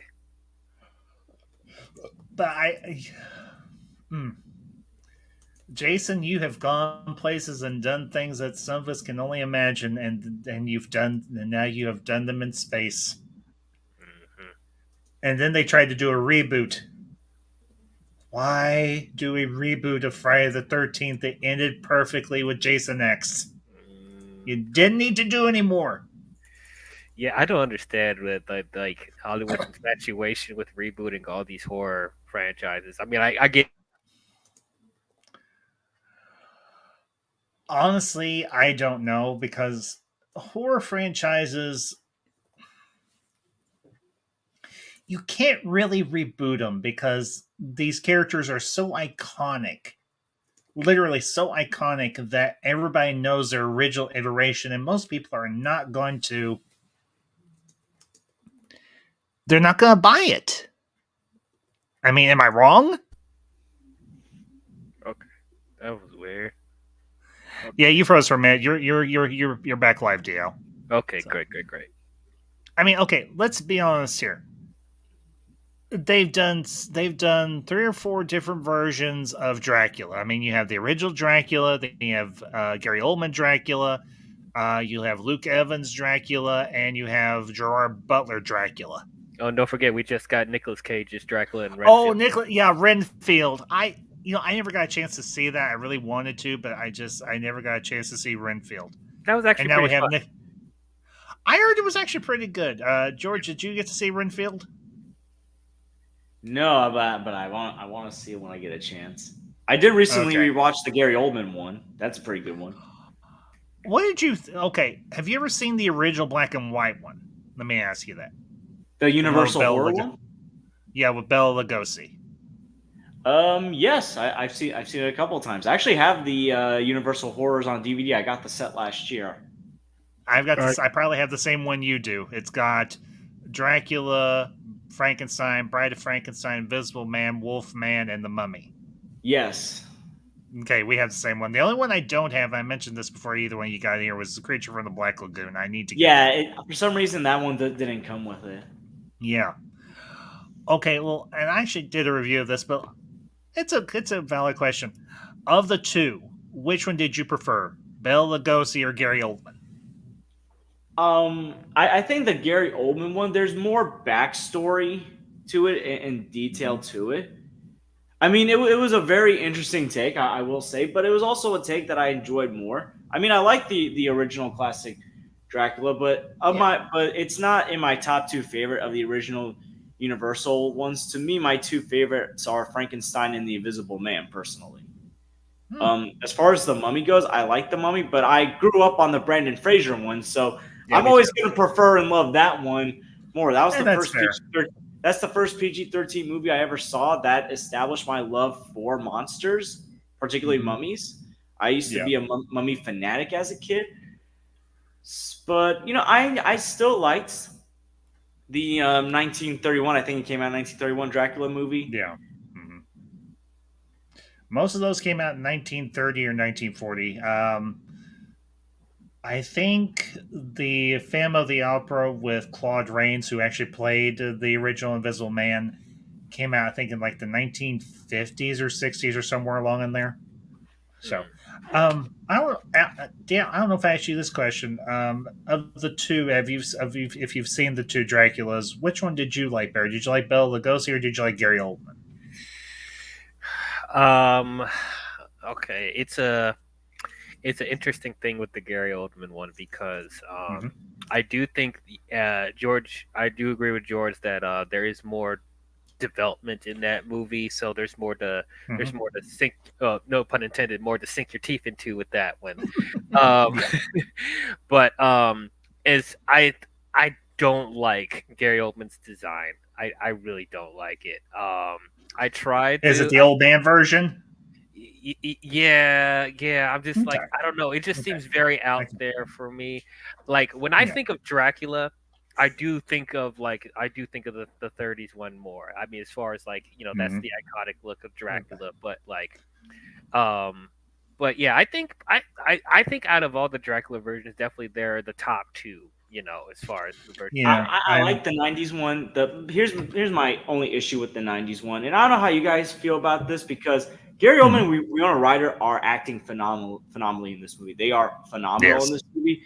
And then there's Keanu Reeves. And look, I'm a fan of Keanu Reeves, but if you're comparing the performance that Keanu's giving in this movie compared to Gary Oldman and Winona Ryder, I'm sorry. It's like he hasn't broken out of Bill and Ted just yet. I mean, he eventually does as an actor, but it's still like, I wait for him to say tubular or awesome. Like, I'm sorry. Like, I love Keanu.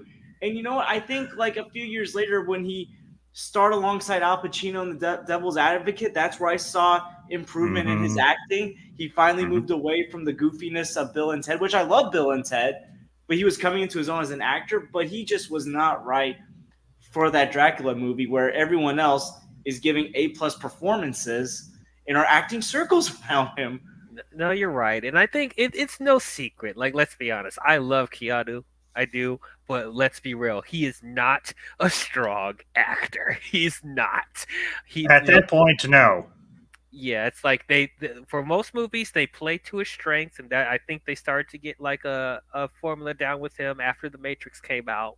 And, and he actually started to get like a feel and speed, obviously, but like I think that's when he really started to like, you know, find his footing as far as acting, But like I love Keanu, but like I I don't really come to him for Oscar winning performances. Not really. Especially because the movie, like right away from the beginning, it's a very tragic backstory for Dracula that's set up, and it's Yes. like the tone is going to be completely different from the '30s tone, which was like classic horror that anyone can Mhm. probably watch of any ages. Obviously, kids cannot watch this movie. It's like, and this is not a parody like Young Frankenstein, where anyone can watch it and have fun. Like, this is a Or more dramatic or thing. Dracula Dead and loving it. Like, this is directed Mhm. by Francis Ford Coppola. This is the guy that made all three Godfather movies, who made Apocalypse Mhm. Now, who Mhm. made The Outsiders even. And Like, this even is a he more couldn't get a good performance out of Keanu. this is a more serious driven director.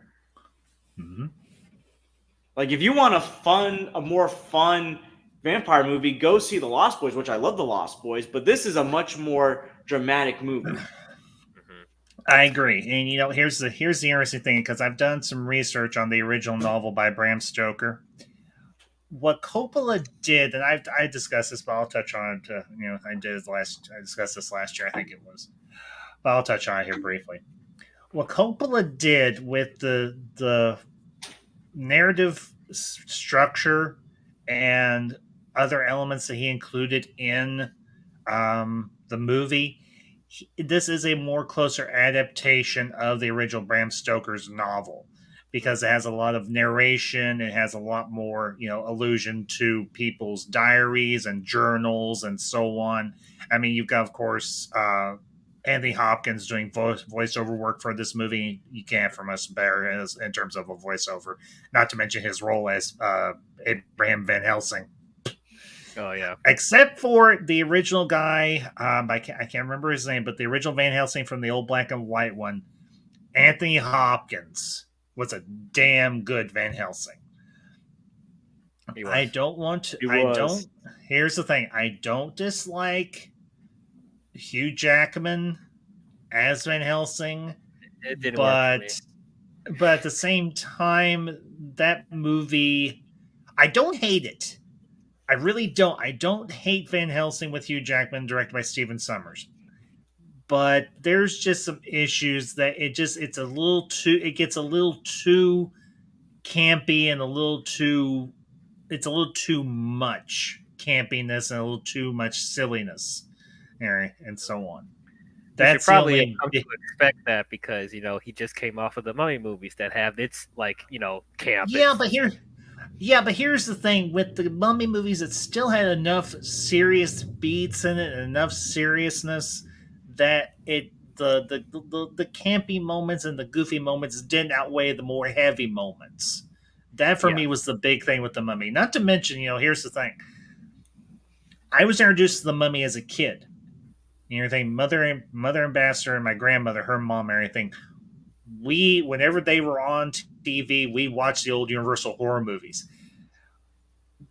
By the time the '99 Mummy came out, my grandmother had unfortunately passed. But when me and my mom saw the trailer for that Mummy with Brendan Fraser, I looked at mom and everything. I gave her kind of a side eye, and when we got out of the movie that we had seen, I can't remember what movie it was at the time. I was like, "We gotta go see that Mummy." She's like, "You damn right, we gotta go see that Mummy." I'm like, I know it's like not the one with Boris Karloff, but this looks good. She's like, yeah, especially that big sand wall thing with the mummy's face in it. She's like, that's cool looking. Mm-hmm.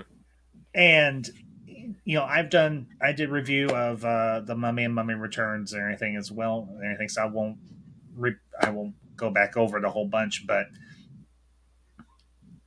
granted, they changed the genre because the Mummy movies are more, the one with Brendan Fraser and I like all three. Honestly, I like the Mummy, Tomb of the Dragon Emperor with Jet Li. Those were more action adventure movies than they were horror movies. The original Mummy with Boris Karloff, that I would categorize as a horror movie because um it does fit that structure. So I I, yeah, I I think think those. All right, what were we gonna say, George? I think that's probably why my mom and dad let me watch The Mummy at a young age because it was more adventure than horror. It was my dad that showed me The Mummy. I think when I was like 4 or 5 years old. For the first time, I think it was a couple years after mhm. it came out. And my grandma also let me watch it whenever I came to visit. She got a VCR of it, and I would watch it on repeat whenever I came to visit because we didn't really have the other channels at the time. So like, and I think once my Mhm. mom saw what The Mummy was like, she was fine with me watching it. So like Mummy was not just like my I guess like monster movies as a kid, but it was also my Indiana Jones as a kid because that was Mhm. before I saw Raiders, Temple of Doom, Last Crusade, and all those. So that was Mhm. like my introduction to not just monster movies, but also action adventure movies. And Brendan Fraser is still my action hero of my childhood. I still love Harrison Ford as Indiana Jones, but if Mhm. I'm gonna think of the first action hero of my movie watching life, it's gonna be Brendan Brendan Fraser. Fraser. Yeah, and that's a given. If I could You know, respond to Betson's comment real quick about Kate Beckinsale, I love Kate Beckinsale. I yeah, thought she was great in that. Catwoman. If you asked me like 10 years ago, I would be like, yeah, she totally should be Catwoman. But she's 50 years old, so I don't think she'll be in the DCU. I don't. no, I seriously doubt that. So, but we talked about some of the more gruesome and everything. What's some of the maybe more okay? For lack of a better way to put this, okay, no, there's okay. One other thing. Zombie movies. What are your favorite zombie movies? I mean, movies, not TV shows, because that's a I'm, different thing I never I'm, altogether. watched The Walking Dead, so I never know. Okay, I, I'm so gonna be what would be for you, DL, and you, George? What's some of your favorite zombie movies? Dawn of the Dead. I like both versions, by the way. I like the original. The original one's a classic, and I did like the Zack Snyder Dawn of the Dead. Yeah. Um, Zombieland. Those are fun movies. Oh, yes, Zombieland. I have the first one. I need to get the second one again because I love those. I love that one. Hmm. Woody Harrelson, Tallahassee. Yeah. Yep. Yeah. I didn't expect to like this one, but because like when I saw the trailers for this, I'm like, this looks so ridiculous. And then watching the movie, I was like, you know what? That was actually a cute, charming movie. Warm Bodies actually kind of liked. I did Never expect saw it. it's cute. It's a very cute movie. I like Okay. that. Let's see. I'm trying to think. There's so many zombie movies. Shaun of the Dead is funny. I like Shaun of the Oh, Dead. Oh, Shaun of the Dead's probably my favorite of the zombie movies. Hmm. I actually love all three of these movies. I have Shaun of the Dead, Hot Fuzz, and World's End. Oh, I love Hot Fuzz. I gotta watch World's End, but I love Hot Fuzz and Shaun of the Dead. Hmm. Yeah, same here. So, Um, well, let me trying to ask you: Have either one of you? think. Let me ask you this real quick. Have either one of you seen the original Night of the Living Dead or the update or remake, if you prefer? I recently rewatched Night of the Living Dead last night, so I watched it. I caught it on Tubi, and it was the version in color. And I'm gonna be Okay. honest, I rather watch it in black and white because the color just it had this weird glare to me that just was annoying me.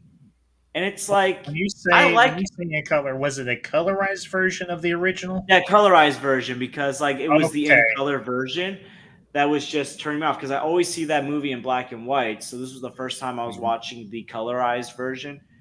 And at first it wasn't bothering me, but like once like they were going to the house and they were boarding the house and all that, Mhm. all of a sudden there was this weird glare that just was bothering me. I don't know if it was just too bright or it was just something about how it was looking just turned me off. And I like Night of the Living Mhm. Dead. It's not my favorite zombie movie. I'm kind of with Dial. I love both versions of Dawn of the Dead, Shaun of the Dead. Mhm. I also like Return of the Living Dead from the 1980s.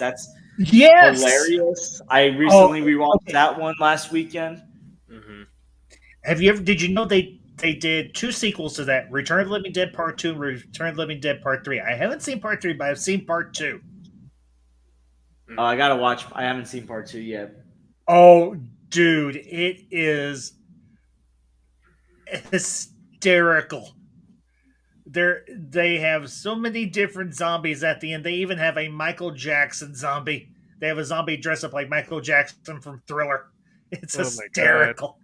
It Oh is my. Oh, hysterical. I consider those on the borderline of horror slash comedy, especially. Well, okay, honestly, the Return of the Living Dead and Return of the Living Dead Part Two.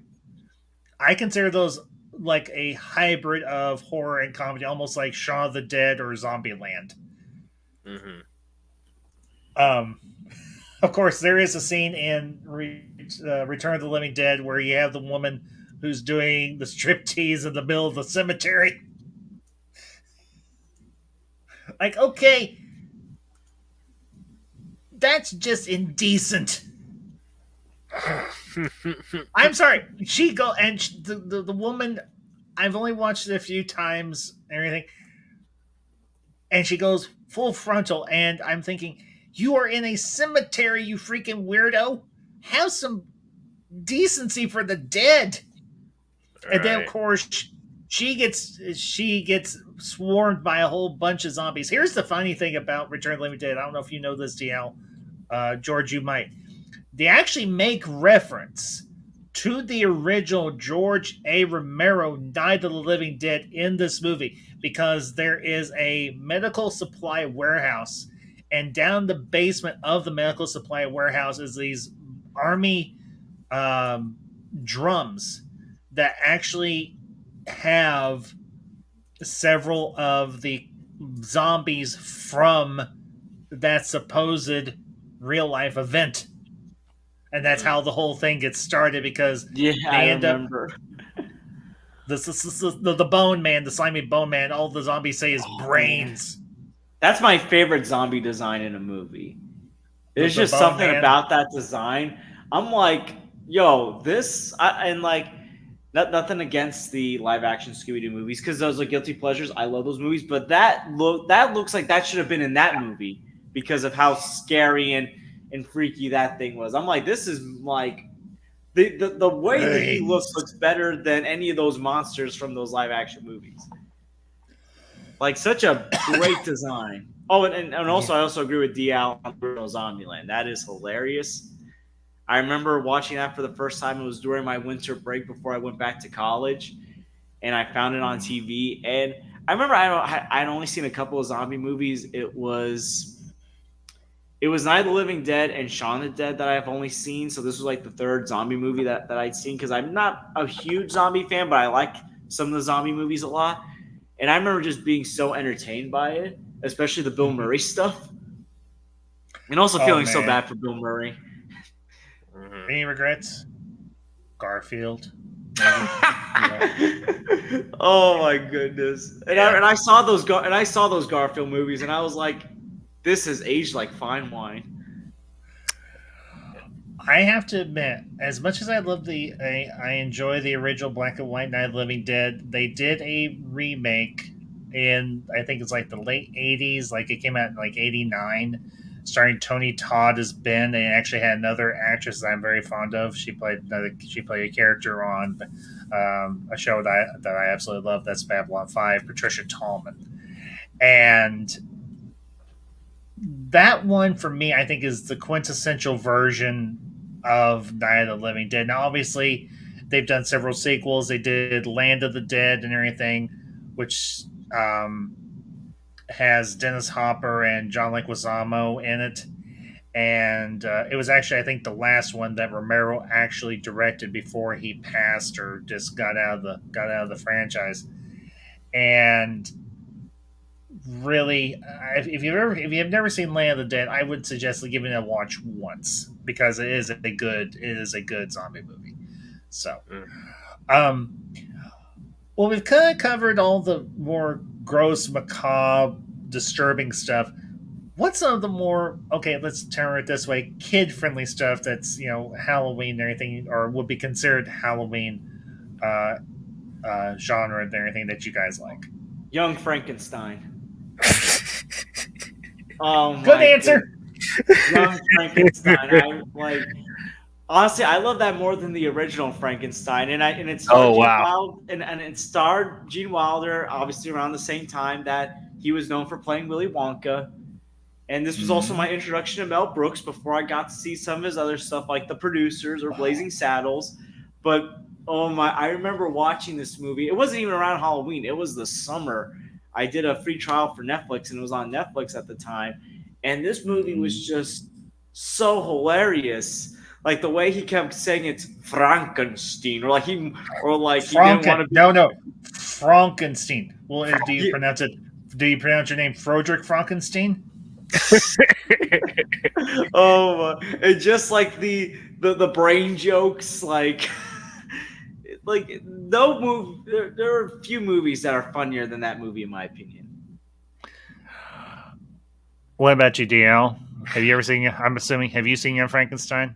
Yeah, I've seen it. I have a good time with it. I don't know if I could say I like it more than the original one, but it's fun. For what it is, it's enjoyable. Um, yeah. Speaking of that, I have a good time with Monster Squad. I like Monster Squad. Oh, Monster I Squad! have never seen Monster Squad. The only thing I've I seen of it finally, is the Nostalgia Critic review, and I need to watch this movie. Yeah, I need to watch this movie. I I finally guess. watched it a couple years ago, and I was like, "Oh, this is Uh, entertaining." I didn't love it, but I was like, "This is an entertaining movie." I wish I had discovered this earlier. Maybe I could have loved it more. Hmm. that is quintessential '80s campy, cheesy wonderfulness. Yeah, Hmm. Wolfman's got nards. My name isn't Fat Boy. Fat Boy farted. It's Horace. The only reason I know those quotes is because of Nostalgia Critic and Gotcha, his critic. review of Monster. Yeah, yeah. Well, Walker, if you're out there, you're my hero. For me, I think some of the more, not as scary or frightening, obviously, Charlie Brown, it's a Great Pumpkin, the Great Pumpkin, Charlie Oh, I Brown. love that. Yeah, You can't not love that. If you do, there is something wrong with your you, soul. yeah. You don't have a soul. Like, come on. If you have a problem with Charlie, if you have a problem with the Charlie Brown holiday specials, especially it's the Great Pumpkin, there is something wrong with your soul, and you need to seek psychiatric help. I do. Before we go any further, I do want to answer Benson's question here. If I can get it up here, that's what she said. Sorry, had to. I honestly have never heard of this one, Benson, but I will definitely give it. I will see if I can track it down, and I'll check it out. So, but here's the okay. Stephen King's books I never really got into, but some of his movies I enjoyed. And I don't even necessarily consider this a monster movie. It's more of a sci-fi film, and that's of course Maximum Overdrive. Oh God. And you've got the Green Goblin truck. You've got Emilio Estevez. You've got Pat Hinkle, who later on went on to play Commissioner Gordon in the Batman movies. Hmm. It was taken from Amspire Values, and he used the lead scenes to create ghosts. Huh. Interesting. I wasn't aware of that. Now that's a pair of movies right there. I would consider Halloween Fair and everything. The Addams Family movies, Addams the two Family. like ones, the ones Yeah. with Raul Julia and Angelica Houston especially. Yes. It better Gomez and Morticia, except for maybe I will say this because I did review this back a few months ago, or was it last year? I can't remember. Catherine Zeta-Jones and Louise Guzman as Morticia and Gomez and Wednesday. Hmm. They did a good job. They sure did. They did a really good. I mean, I'm not by any means diminishing Selena Gomez's performance as Wednesday. She kicked ass in that show. That's something else you could watch around Halloween. That'd be good. That'd be a good that'd one. be good. That's good. So Have y'all? I don't know if you guys have. You guys watched the new Haunted Mansion? No, my mom No. actually went and saw it in theaters when I was at work because I had no interest in seeing it. I'm gonna be honest. I wasn't even a big fan of the Eddie Murphy one, and I grew up on that one. I don't. Okay, here's the thing. I don't dislike the Eddie Murphy one, but The Eddie Murphy one was okay. It was just yeah, I mean it's okay. I mean, now me and Madman Master, we did this one last year, and this it was Hocus Pocus.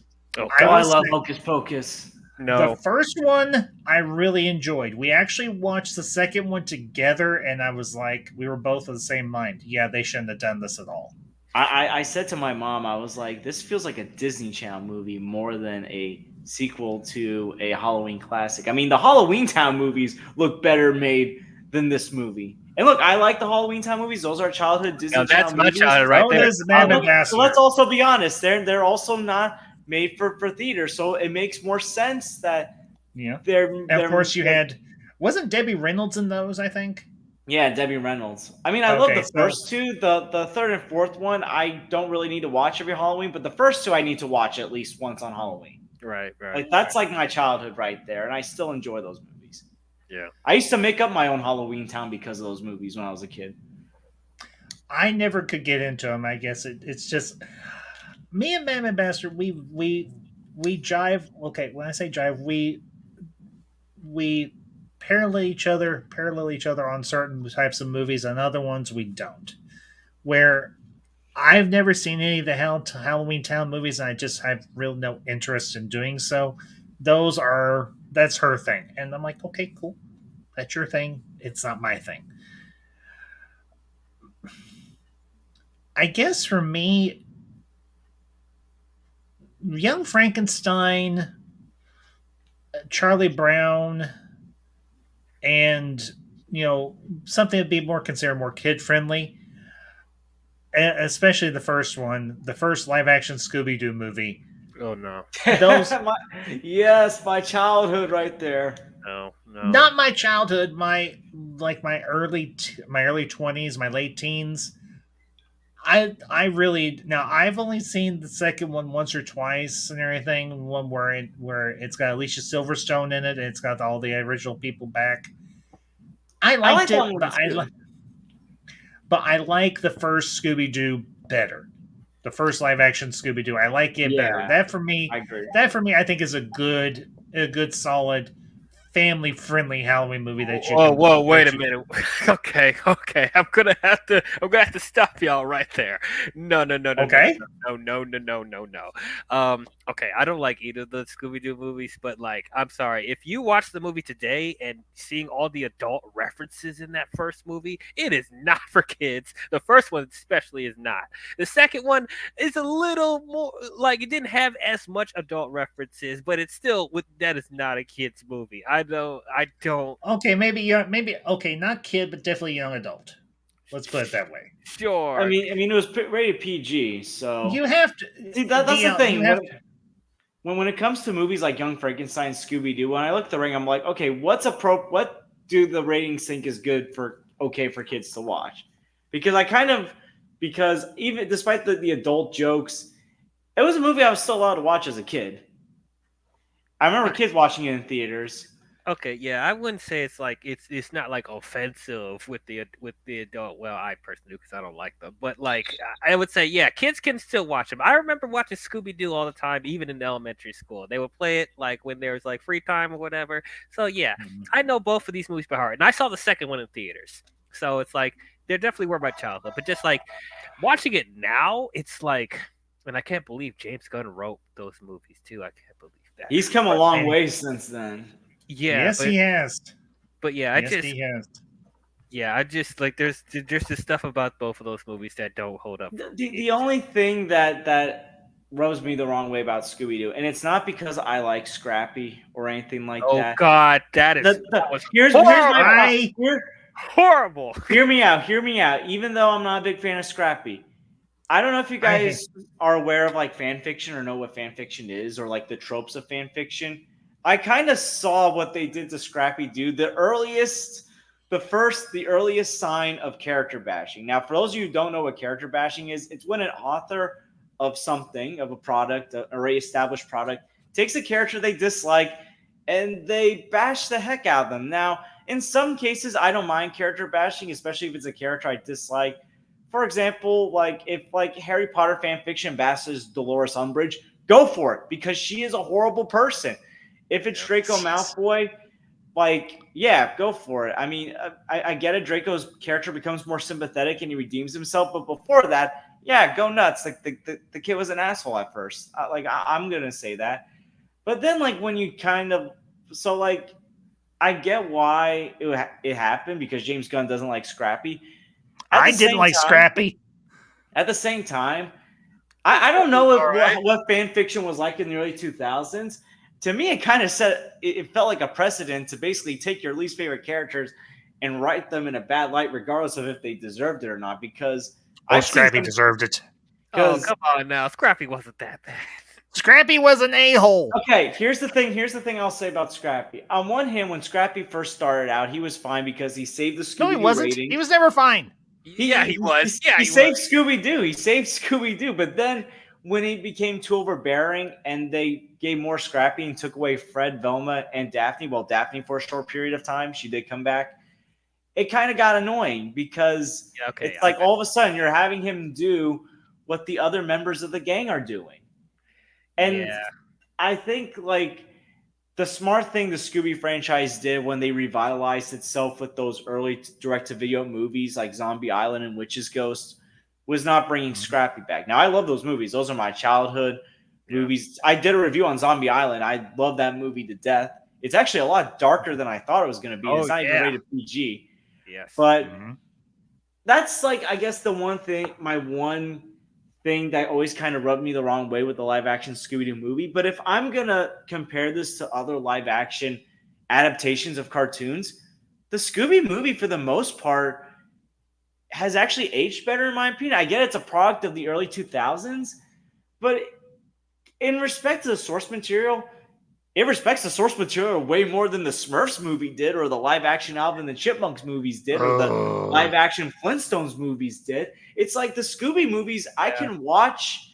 I actually like them more as an adult than I did as a kid. And it could be because I still like them and I'm in my 40s, for heaven's sake. I mean, and I don't know, I'm going to have a complete... because I became a fan of some of the actors like Sarah Michelle Gellar, Freddie Prinze Jr., and Matthew Lillard, watching them and other stuff. I mean, we just got done talking about Scream before. We know Sarah Michelle Gellar was Buffy, and Freddie Prinze Jr. was in a bunch of stuff. We also know Linda Cardinelli is Hawkeye's wife. Velma. Yeah, and she's got a lot of range herself. So it's like maybe just seeing these actors and like how far they've come or what they did before that. Like they've had great careers before and after those movies. Those movies really didn't hurt their careers, despite what people think. In fact, Matthew Lillard became the voice of Shaggy after Casey Kasem retired in the later Scooby-Doo cartoons and cartoon movies. So Matthew Lillard got rewarded for his great performance. He did a great job. They didn't bring he did a great job. Like the cast, that's the thing. This cast worked out so well. I mean, yeah, it's a bit weird to see Freddie Prinze Jr. with that blonde hair, but I can buy him being Fred. I can buy these characters being who they are. And the interesting thing about Scrappy in the live action movie, I will say, I think the voice actor for Scrappy, he voiced Shaggy and Scooby in those early direct-to-video movies, Zombie Island, Witch's Ghost, Alien Invader, and Cyber Chase. So it's like you got a Scooby alumni voice actor to voice the antagonist at the same time. And also, Mr. Bean is guy in charge of... No. I'm just saying, like... No. I would actually go to Spooky Island. Spooky Island actually looks really cool. I mean, I get it. There's a lot of goofy stuff in the movie. It's not a great movie, but it's an entertaining movie that I can watch and have fun with. Okay. Yeah. So, and actually, it was in regards to... That's all I wanted from... And you know what? James Gunn actually responded to me when I asked him about Scrappy on Twitter one time. I was like, was Scrappy always going to be the villain, or did you have other ideas? And he told me he was always going to be the villain. So, like, it got me a response from James Gunn on Twitter. It's my old Twitter account that I barely use anymore, but still, like, I got James Gunn to pay attention to me. Honestly, And to me, Monsters Unleashed, just seeing some of my favorite monsters growing up, like the Tar Monster and Black Knight Ghost in live action, and they were pretty cool. They actually made them pretty badass. Yeah. Captain the Scuba Cutler's Monster, the Minor 49er, all of those. Yeah, I did. I loved them. Yeah. Personally, the first live action Scooby Doo, I didn't go into this thing expecting something groundbreaking and astonishing. It was a live action Scooby Doo movie. I grew up watching Scooby Doo as a kid, and it was either the 13 Ghosts of Scooby Doo or Scooby Doo Where Are You or whatever variation or. What's through Scooby Doo? Going up the year. Well, that also came out at a time where Scooby Doo was very popular. Like I remember watching those Scooby Doo. Watching those like Scooby Doo movies. I actually liked a pup named Scooby Doo. I did. Yeah. Oh, that was red herring. Zip it, Jones. No, seriously, listen. Even though I will say the direct-to-video Scooby-Doo movies are not as good as they used to be, if they just brought Red Herring back for just one movie and made him the culprit, that will basically forgive all those other direct-to-video movies they had made that were not good, including Return to Zombie Island. I'm just gonna say this for anyone that's a fan of Zombie Island. Wait! They did a Return to Zombie Island? Yes, and it was hot garbage. It is the biggest piece of garbage that has ever graced this planet, and this is the same planet that gave us Batman and Robin and Superman 4: The Quest for Peace. You're leaving out a couple, George. I'll just give the initials: TLJ and TROS. Oh. No, it is even worse than those. Listen, I'm passionate about Scooby-Doo on Zombie Island. No, listen, they based Scooby-Doo on. Okay, so without going into deep into spoilers, so basically, you know what? Do you care if I spoil? No, I don't care. I'm just gonna say I'm never gonna watch it. So Scooby-Doo. So we know Scooby-Doo on Zombie Island basically gave us real zombies and real monsters. So Return to Zombie Island basically said those were not real monsters and stuff. I'm like, wait a minute. Cat creatures that were killing innocent people for centuries to get immortality did not exist. Like they're saying this is all costume, and like the way like the gang is portrayed, I am sorry, this is just hot garbage. They make the gang were apparently still teenagers when the Zombie Island stuff happened. When it was established that they were adults with their own careers, it just ruined what was a mature but like great Scooby-Doo movie that kind of showed the gang growing up, getting more personality than they ever did, establishing real monsters. Like the main focus of Zombie Island was to find real footage of real monsters and ghosts. And they did, but it also endangered their lives. And Return to Zombie Island just null and voided all of that, just crapped on all of that. And I don't know how you could just butcher what is considered the best Scooby project, not just best Scooby movie, best Scooby-Doo project so badly that people were so passionate for. Mm-hmm. Like, I'm sorry, it just annoyed me. And also before that, they made a movie that was basically a conclusion to the 13 Ghosts of Scooby-Doo, another Scooby product with real ghosts that they basically null and voided. And like the only redeeming thing was the character Flim Flam was actually okay. But besides that, everything else was just bad. And I'm like, this is like, what has happened? Well, not to mention the 13 Ghosts of Scooby-Doo had one of the greatest voiceovers of all time, and that was, of course, Mr. Vincent Price. Yes. You know, that is an actor who he had a decades long film career. Okay, I'll bring up this one, even though I've reviewed it previously. This one I would definitely consider sort of either young adult or kid friendly Halloween movie. The original. I mean, the original black and white, not the new, not the late '90s one with Jeffrey Rush and Famke Jensen and all them. The original House on Haunted Hill. Oh, that's a good That one. that is a great, and I mean great atmospheric horror movie. And you don't okay, I don't want to spoil it because I really don't want to spoil it, so I won't. But it has a great twist ending. Yes, it is campy as all hell because it's a 1950s black and white movie, but I love it.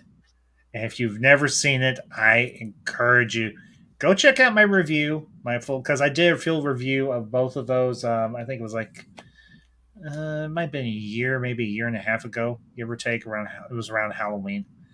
Mhm. Go check out the original House on Haunted Hill with Vincent Price. Mhm. Jeffrey Rush's performance in the remake was good, but it pales in comparison to Vincent Price. Not to mention, Vincent Price has another great voiceover, and I think one of the most iconic music videos of all freaking time. And y'all probably know which one I'm talking about. And if you don't, I don't think there's any helping you.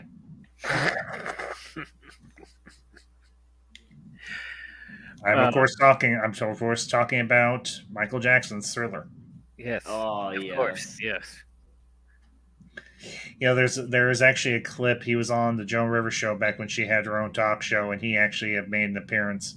It was actually on Friday the 13th, and she actually asked him anything if he'd be willing to do the monologue for his section of the Thriller music video, and they actually had the music for it, and he actually did it.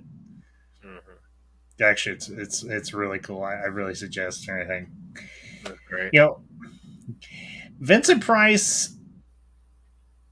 Okay, if I had to make a list of some of my all-time favorite scary movie or horror movie actors, one would definitely have to be Vincent Price. Another one would have to be Boris Karloff. Another one would have to be Claude Rains because of his role in The Invisible Man and Phantom of the colorized version of Phantom of the Opera, not the one with Lon Chaney.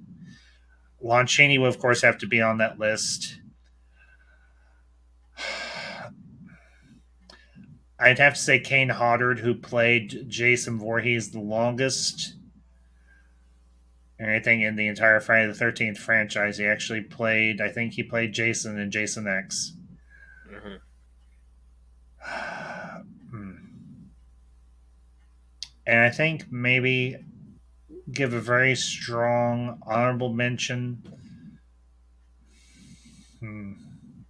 to Orson Welles because of the radio broadcast of the War of the Worlds. My personal favorite is probably Michael Keaton as Beetlejuice. That's a good one too. That was actually I was gonna actually add that before I went on my Scooby Doo rant about I mean I know like some people might not think Beetlejuice is family friendly, but it's rated It's PG definitely and not. it's a movie that I saw as a kid around Halloween, so I Mm-hmm. kind of consider that as like my childhood for Halloween. It's another one I gotta watch at least once a year. And I watch it just several Michael times a Keaton's year. performance as Mm-hmm. Beetlejuice. Like I started collecting Funko Pops a lot more recently, and I'm always selective of which ones to buy. I was like, Same. as soon as I saw the Beetlejuice one, I was like, hell yeah, I'm getting this one. It's Beetlejuice. When I saw a guy dressed as Beetlejuice at Universal, I was like, hell yeah, I'm getting my picture with Beetlejuice. So I'm guessing you're excited for Beetlejuice too. Oh yeah, I'm excited, and it sounds like based on what Tim Burton has been saying, it sounds like Tim Burton's kind of going back to his roots That's what because he I said many times. because I love Tim Burton, but I felt like he fell in love with this remake Mm-hmm. phase. I mean, Yeah. I don't Yeah. mind his. I'm gonna be honest, even though I love the original Willy Wonka, his Charlie and the Chocolate Factory one was okay. It was I well liked it. made. I'll say it's well made. I'll say it's a well It made movie. was. It, It it was was. decent. It doesn't have that entertainment value that Willy Wonka has, but it's still an okay movie. Um, Alice in Wonderland, I don't know. His style just didn't fit Alice in Wonderland. And you in would my think opinion. that it should have. I never even seen Dumbo, and I don't care to see Dumbo is Dumbo so anytime boring. It is so boring. So Watch the it- animated version; it's better. yeah, I've Watch seen it. the animated version many times.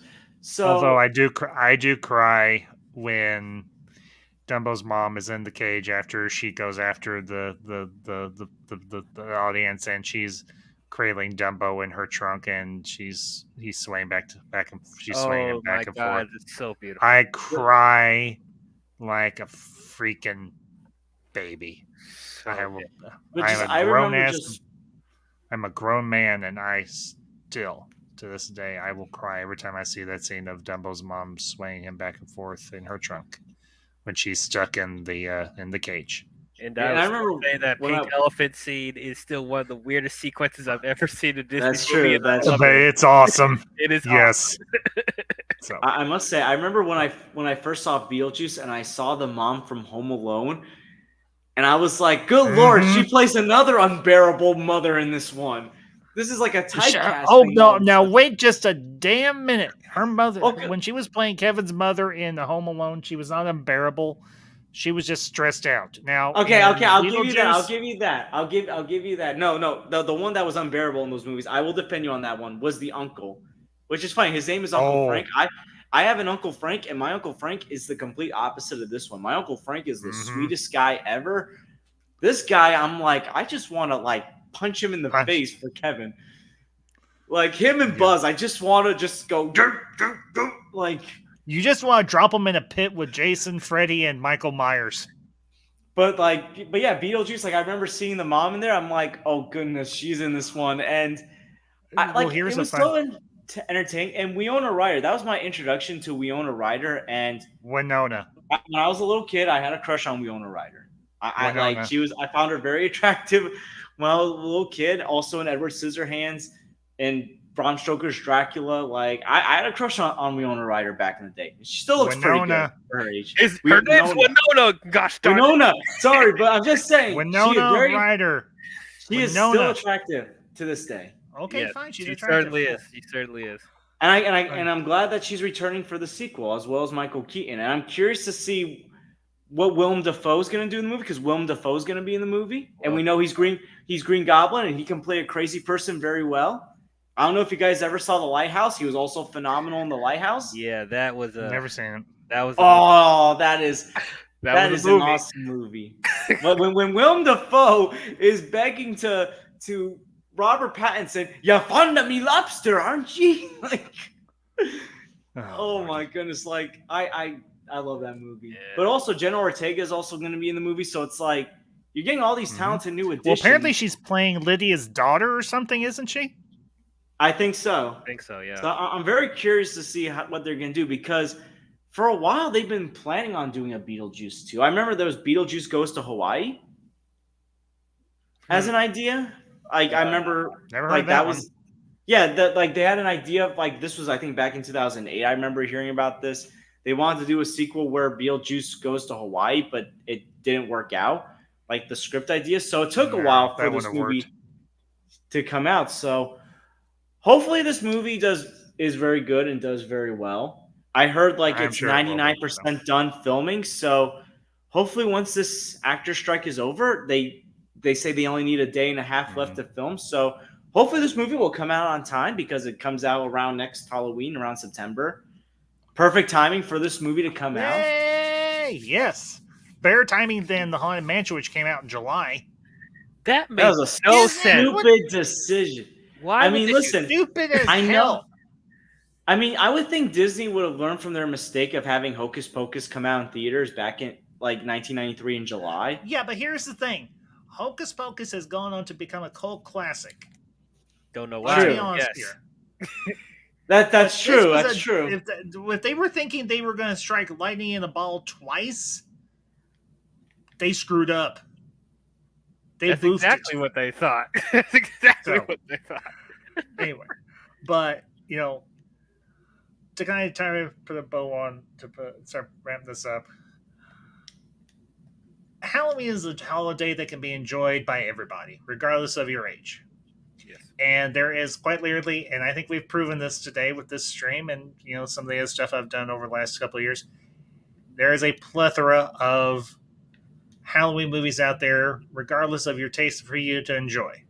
So whether it was The Relic, or Zombieland, or Hocus Pocus, or whatever the case may be, go check out some of these movies that me and the fellows discussed this afternoon. As always, thank you all for being here today. I will be back live here in in a few days or anything. I'm planning on doing my um, creature feature review of Forbidden Planet, so be sure to check out my social media for updates on that, of course. Nice. And as always, make sure you check out DL and George's channels and everything. They both do good stuff. They do a lot of reviews and everything, and they're both worth your time. So, before we close out, I do want to play one little thing, and I think this is the perfect way to wrap up this stream this afternoon. So let me bring this up, and we'll play this, and then we will say our goodbyes and call it a day. So give me just 1 second. Here we go.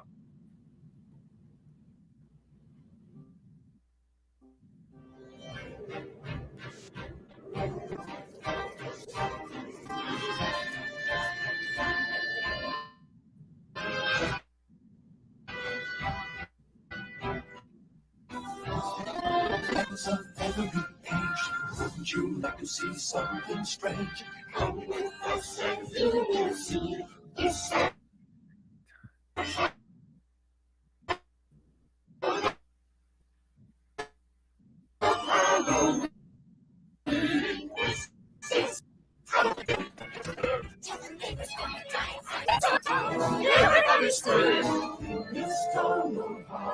I am the one hiding under your bed.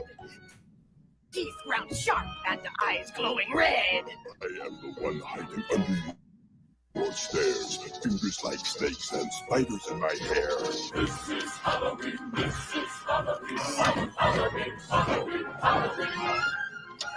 In this town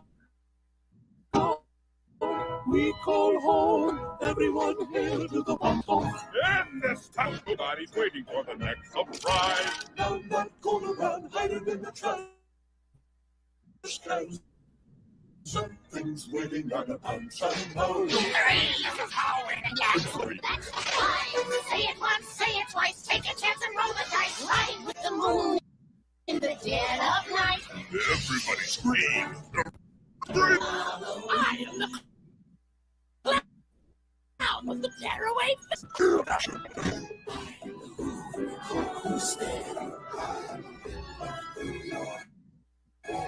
I am the midnight, filling your trees to the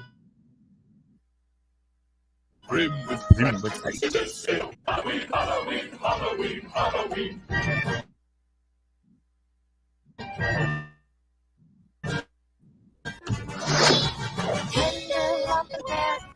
It's our job But we're not mean in our town of Halloween. In this town, You'll be looking for next surprise. skeleton jack-light.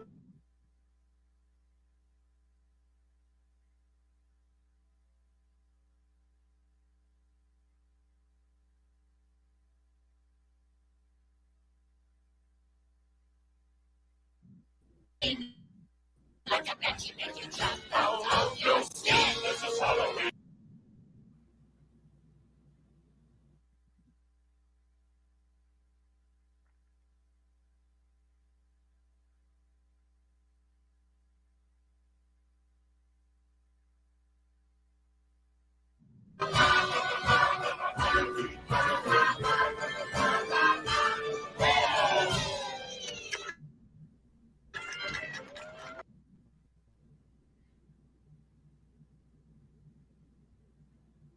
Didn't think you were going to play the whole thing. Don't think he said much better than that.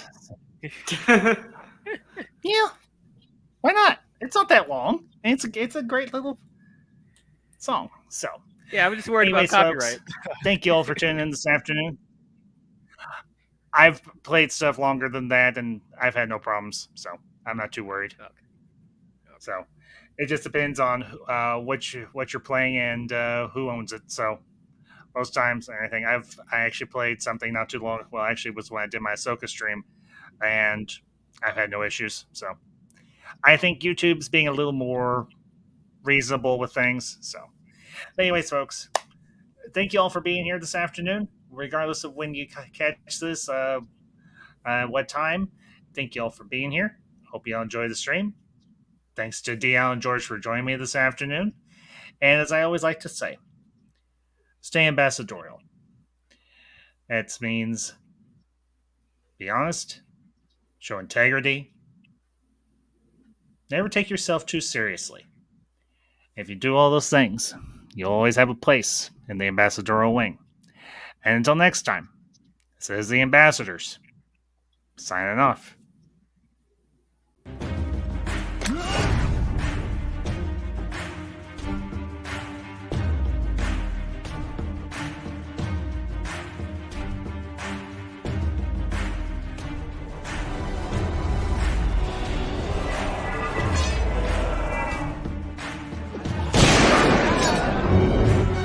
Let's be friends. Have you not?